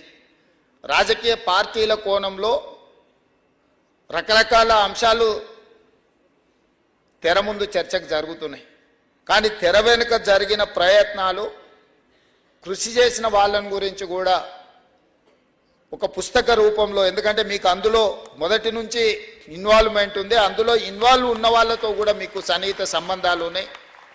దానివల్ల భవిష్యత్ తరాలకు అసలు ఈ తెలంగాణ అనేది ముల్కీ నాన్ ముల్కీ నుంచి మొదలు పెడితే జూన్ 2, 2014 సంవత్సరం తెలంగాణ రాష్ట్ర ఏర్పాటు వరకు జరిగిన పరిణామ క్రమాలను అన్నిటిని కూడా వివరించుకుంటూ మీరు ఒక పుస్తక రూపంలో తీసుకొస్తే డెఫినెట్గా అది చాలామందికి ప్రయోజనకరంగా ఉంటుంది. చరిత్రను సంక్షిప్తంగా భవిష్యత్ తరాలకు అందించినట్టుగా కూడా ఉంటుంది. కాబట్టి ఈ nuts bolts of war and peace పుస్తకమే కాకుండా సంపూర్ణంగా తెలంగాణ ఉద్యమ చరిత్రను, నేపథ్యాన్ని కూడా ఒక పుస్తక రూపంలో తీసుకొస్తే ఎవరికైనా భవిష్యత్తులో దీని గురించి తెలుసుకోవాలన్నప్పుడు తెలంగాణ ఉద్యమంలో జరిగిన కీలకమైన పరిణామ ఘట్టాలు తెర ముందు కనిపించినాయి, చాలామందికి తెలుసు. తెర ముందు కనిపించకుండా అత్యంత క్రియాశీలక పాత్ర పోషించి తెలంగాణ రాష్ట్ర ఏర్పాటు ప్రక్రియలో బాధ్యత నెరవేర్చిన వాళ్ళ గురించి కూడా తెలంగాణ సమాజానికి, ప్రపంచానికి తెలియవలసిన అవసరం ఉంది. మనకు నచ్చకపోయినా ఉండవల్లి అరుణ్ కుమార్ గారు ఒక వెర్షన్ రాసింది, మనకు నచ్చవచ్చు నచ్చకపోవచ్చు, వారి కోణంలో ఉండవల్లి అరుణ్ కుమార్ గారు తెలంగాణ రాష్ట్ర ఏర్పాటు ప్రక్రియ సందర్భంగా జరిగిన కొన్ని పరిణామాలను వారు ఒక పుస్తక రూపంలో వాళ్ళ పాయింట్ ఆఫ్ వ్యూ వాళ్ళు చెప్పారు. కానీ తెలంగాణ ఉద్యమకారుల తరఫున కూడా ఒక కాంప్రహెన్సివ్ బుక్ ఉంటే అది బాగుంటుందని నేను భావిస్తున్నా. దానికి యాదవ్ రెడ్డి గారు బాధ్యత తీసుకొని ఇట్లాంటికి సంబంధించి ఇంకొక పుస్తకం రాస్తే అది ప్రజలకు, ఉద్యమకారులకు ఉపయోగపడుతుందని చెప్పి ఈ సందర్భంగా వారికి విజ్ఞప్తి చేస్తున్నా. అదేవిధంగా ప్రపంచంలో యుద్ధాల వల్ల వచ్చే కష్టాల ద్వారా వచ్చే దుఃఖం, అదేవిధంగా శాంతి గురించి చాలా కార్యక్రమాలు, చాలా చర్యలు గతంలో ఎక్కువ సెమినార్ జరిగే. మేము విద్యార్థి దశ రాజకీయాలలో ఉన్నప్పుడు, విద్యార్థి నాయకుడు ఉన్నప్పుడు ఈ మధ్యకాలంలో ఆ పదాలే వినలే. శాంతి అనేది, యుద్ధం వద్దనేది చాలా సంవత్సరాల తర్వాత మళ్ళీ వేదిక మీద నుంచి నేను వింటున్నా. మనందరం దినచర్యలలో లేదా మన దైనందిన కార్యక్రమాలలో బిజీగా ఉండడం వల్ల ఏం జరుగుతుందో మనం చూడడం లేదు. మనం తెలుసుకోవాల్సింది, మనం ఆలోచన చేయాల్సింది, ఇతర దేశాలు రష్యా ఉక్రెయిన్ వారే కాదు, భారతదేశంలో కూడా చైనా దాదాపుగా 2000 నుంచి 4000 స్క్వేర్ కిలోమీటర్స్ 2014 తర్వాత భారత భూభాగాన్ని ఆక్రమించుకున్నది. నేను డిఫెన్స్ కమిటీ మెంబర్గా డిఫెన్స్ కమిటీలో మేము చర్చించిన అంశాలు అధికారికంగా మేము వ్యక్తపరచలేము, కానీ చైనా భారతదేశాన్ని మోర్ దాన్ 2000 స్క్వేర్ కిలోమీటర్స్ ఆక్రమించుకున్నారు. దీని మీద చర్చ చేయడానికి కానీ వాస్తవాలను బయట పెట్టడానికి కానీ పాలకులకు ధైర్యము లేదు, చర్చించే వాళ్ళు లేకుండా పోయినారు. అదేవిధంగా కల్నల్ సంతోష్ బాబు సూర్యాపేటకు సంబంధించిన వ్యక్తి చైనా దురాక్రమంలో భాగంగానే అమరుడైండు. మన సూర్యాపేట మన తెలంగాణ బిడ్డ. భారతదేశం కూడా యుద్ధాన్ని ఎదుర్కోవడం లేదు అని ఎవరన్నా అనుకుంటే భారతదేశాన్ని ఈ నవీన యుగంలో 2014 తర్వాత చెప్పనించి ఛాతీ వచ్చిన తర్వాత భారతదేశాన్ని ఆక్రమించుకున్న విషయాన్ని చాలా మందికి తెలియకపోవచ్చు. తెలుసుకోవాల్సిన అవసరం, చర్చించాల్సిన అవసరం ఈ వేదిక మీద నుంచి చెప్పాల్సిన బాధ్యత నా మీద ఉన్నది. ఇంతకుముందు పెద్దలు వినోద్ కుమార్ గారు చెప్పారు, కశ్మీర్లో ఆనాడు ఒక లారీ AK-47 తుపాకులు సీజ్ అయినాయి, అక్కడ ఉన్న రాజేందర్ అని మన నిజామాబాద్ బిడ్డ ఎస్పీగా చెప్పిండ్రని. అదే కాదు, ఈరోజు మణిపూర్లో జరుగుతున్న మారణ కాండ, 2 గిరిజన జాతుల మధ్యలో వైరుధ్యమో యుద్ధమో అన్నట్టుగా ఉంది. కానీ ఆ వైరుధ్యం యుద్ధానికి కారణం అక్కడ సరఫరా అవుతున్న అధునాతనమైన AK-47 రైఫిల్స్ ఎక్కడి నుంచి వచ్చిన వేలాదిగా. అక్కడ ఉన్న ఖనిజ సంపదను దోసుకోవడానికి ఏ కార్పొరేట్ కంపెనీలు ఈరోజు అక్కడ అంతర్యుద్ధాన్ని ప్రోత్సహిస్తున్నాయి. నేను చాలా కాన్షియస్గా వాడుతున్న అంతర్యుద్ధము అని. అక్కడ 2 జాతుల మధ్యలో కొట్లాడుతున్న వాతావరణం లేదు. మణిపూర్లో ఒక అంతర్యుద్ధం జరుగుతున్న వాతావరణం ఉంది. వేలాది మందిని ఊచకోత కోస్తున్నారు. 2 జాతులుగా విడిపోయి ఎవరు కనిపిస్తే ఇంకొకరు ఉన్న పలంగా ఊచకోత కోస్తున్నారు. నేను ఒక 2 రోజుల కోసం మణిపూర్ పోయేసి వచ్చిన, రాహుల్ గాంధీ గారు పాదయాత్ర మొదలుపెట్టినప్పుడు. మన దేశంలో ఈరోజు 2 గిరిజన జాతులు ఎదురుపడితే ఊచకోత కోసుకునే పరిస్థితి, అందులో అధునాతనమైన ఆయుధాలు వినియోగిస్తున్నారు వేలాదిగా. వేలాది AK-47 రైఫిల్స్ ఈరోజు స్వైర విహారం చేస్తున్నాయి మణిపూర్లో. భారతదేశము 140 కోట్ల ప్రజలకు ప్రాతినిధ్యం వహిస్తున్న కేంద్ర ప్రభుత్వము, భారత బలగాలు మణిపూర్లో శాంతిని నెలకొల్పలేవా? మణిపూర్లో ఉన్న ఆయుధాలను సీజ్ చేయలేవా? దీని వెనకాల ఉన్న కుట్ర, దీని వెనకాల ఉన్న కుతంత్రం, దీని వెనకాల దోచుకోవాలనుకుంటున్న ఖనిజ సంపద 2 జాతుల మధ్యలో వైరంగం మార్చి ఈరోజు దేశంలో ఒక అంతర్యుద్ధం పరిస్థితి మణిపూర్లో ఉన్నది. ఇట్లాంటి వాటి మీద పార్లమెంట్లో చర్చ జరగకుండా రకరకాల వివాదాస్పదమైన అంశాలను తీసుకొచ్చి ఈ దేశంలో జరుగుతున్న ఒక భయానకమైన వాతావరణం మీద చర్చ జరగకుండా పోతుంది. అందుకే ఈరోజు చైనా దురాక్రమణ కావచ్చు, మణిపూర్లో జరుగుతున్న అంతర్గత పోరు, పేలుతున్న AK-47 తుపాకులు కావచ్చు, వీటన్నిటి మీద కూడా విస్తృత స్థాయిలో చర్చ జరగాల్సిన అవసరం ఉన్నది. వీటిని నియంత్రించాల్సిన బాధ్యత ఉన్నది. అప్పుడే ఈ దేశంలో శాంతి నెలకొల్పబడుతుంది. ఈ శాంతి మన దేశం యొక్క అభివృద్ధికి ఉపయోగపడుతుంది. ఇలాంటి వాటి విషయంలో అవగాహన కల్పించాల్సిన బాధ్యత ఈరోజు ఈ వేదికకు ఉన్నది. ఉబైదుల్లా కోత్వాల్ గారి అధ్యక్షతన జరిగిన ఈ సమావేశం ప్రపంచ దేశాల శాంతినే కాదు, భారతదేశంలో జరుగుతున్న అప్రకటిత యుద్ధం ఏదైతే నడుస్తున్నదో ఈ అప్రకటిత యుద్ధం గురించి కూడా చర్చ జరగాలి, అవగాహన కలగాలి.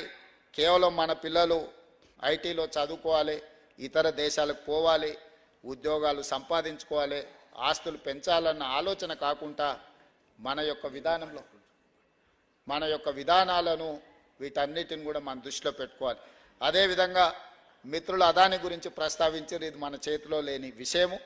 ఎందుకంటే కేంద్ర ప్రభుత్వం అనుమతితో గత ప్రభుత్వమే అన్ని ఒప్పందాలు చేసుకొని ఈరోజు డ్రోన్స్ కానీ ఇతరవి కానీ గత ప్రభుత్వాలు చేసుకున్న ఒప్పందాలు, లిబరలైజేషన్ పాలసీ తర్వాత, ఓపెన్ ఎకానమీ తర్వాత కార్పొరేట్ కంపెనీలతో మనం చేసుకున్న ఏ ఒప్పందాలనైనా యూనిలాటరల్గా వన్ సైడ్ నుంచి క్యాన్సిల్ చేయడానికి ఉండదు.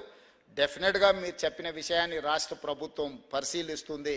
ఎందుకనంటే ఈ డిఫెన్స్ రిలేటెడ్ ఈ ప్రభుత్వం నరేంద్ర మోడీ గారు ప్రధానమంత్రిగా అయిన తర్వాత 100% ప్రైవేట్ పెట్టుబడులను ప్రోత్సహించే విధానాన్ని రాజ్యాంగాన్ని సవరించి వారు ప్రైవేట్ పెట్టుబడులను ప్రోత్సహించడానికి ఈ డిఫెన్స్ రిలేటెడ్ దీంట్లో మన దేశమే విధానాలను మార్చుకున్నది. ఈ మార్చుకున్న విధానాల నేపథ్యంలో ఒక కార్పొరేట్ కంపెనీతో ఏ ఒప్పందం చేసుకున్నా రాష్ట్ర ప్రభుత్వం యూనిలాటరల్గా క్యాన్సిల్ చేయడానికి ఉండదు. డెఫినెట్గా మీరు ఏదైతే అంశాలను ప్రస్తావించిందో, ఈ వేదిక ప్రస్తావించిందో, ఇక్కడ అదానీ అనేది సమస్య కాదు. అదానీ లాంటి వాళ్ళు ఎంతోమంది డిఫెన్స్ ఉత్పత్తి అంటే వీటిని ఉత్పత్తి చేసే పరిశ్రమలు ఉన్నాయి. వాటన్నిటి పట్ల ఒక విధానపరమైన నిర్ణయం తీసుకోవాలి. డెఫినెట్గా మీరు ఇచ్చిన సూచనను వ్యక్తులను దృష్టిలో పెట్టుకోవడం కాదు, విధానపరమైన ఆలోచనలతోని ప్రభుత్వం వైపు నుంచి చేయగలిగిన ప్రయత్నాలు ఏమన్నా ఉంటే తప్పకుండా చేస్తామని చెప్తూ, యాదవ్ రెడ్డి గారు మాకున్న పరిచయము సంబంధము చాలామందికి తెలిసి ఉండొచ్చు, తెలియకపోయి ఉండొచ్చు. దాదాపుగా నాకు వ్యక్తిగతంగా 35 సంవత్సరాల నుంచి వారితో చాలా సన్నిహిత సంబంధాలు ఉన్నాయి. వారిని యాదవ్ రెడ్డి గారుగా కాకుండా యాదవ్ మామ అని మేము అందరం పిలుచుకునేంత సన్నిహిత సంబంధాలు ఉన్నాయి, కుటుంబ సంబంధాలు ఉన్నాయి. వారి పట్ల మాకు అపారమైన గౌరవం ఉన్నది. రాజకీయాలలో చాలామందితో పరిచయాలు ఉంటాయి, కానీ అపారమైన గౌరవం ఉండేది కొద్దిమంది వ్యక్తుల పట్లనే. నాకు తెలంగాణ రాష్ట్ర ముఖ్యమంత్రిగా యాదవ్ రెడ్డి గారి పట్ల అపారమైన గౌరవం ఉన్నది. వారిని మేము ఏ హోదాలో ఉన్నా వారి గౌరవం తగ్గకుండా వారి మర్యాద పెంచే విధంగానే మా నిర్ణయాలు, ఆలోచన వారితో సన్నిహితం కొనసాగుతుంది. ఈ కార్యక్రమానికి ఇంతమంది విచ్చేసి ఈ యొక్క మంచి పుస్తకావిష్కరణ కార్యక్రమంలో పాల్గొన్నందుకు మనస్ఫూర్తిగా మిమ్మల్ని అందరినీ అభినందిస్తూ సెలవు తీసుకుంటున్నారు. ధన్యవాదాలు మిత్రులారా. గౌరవనీయ ముఖ్యమంత్రి గారు యాదిరెడ్డి దంపతులకు సన్మానం చేస్తారు.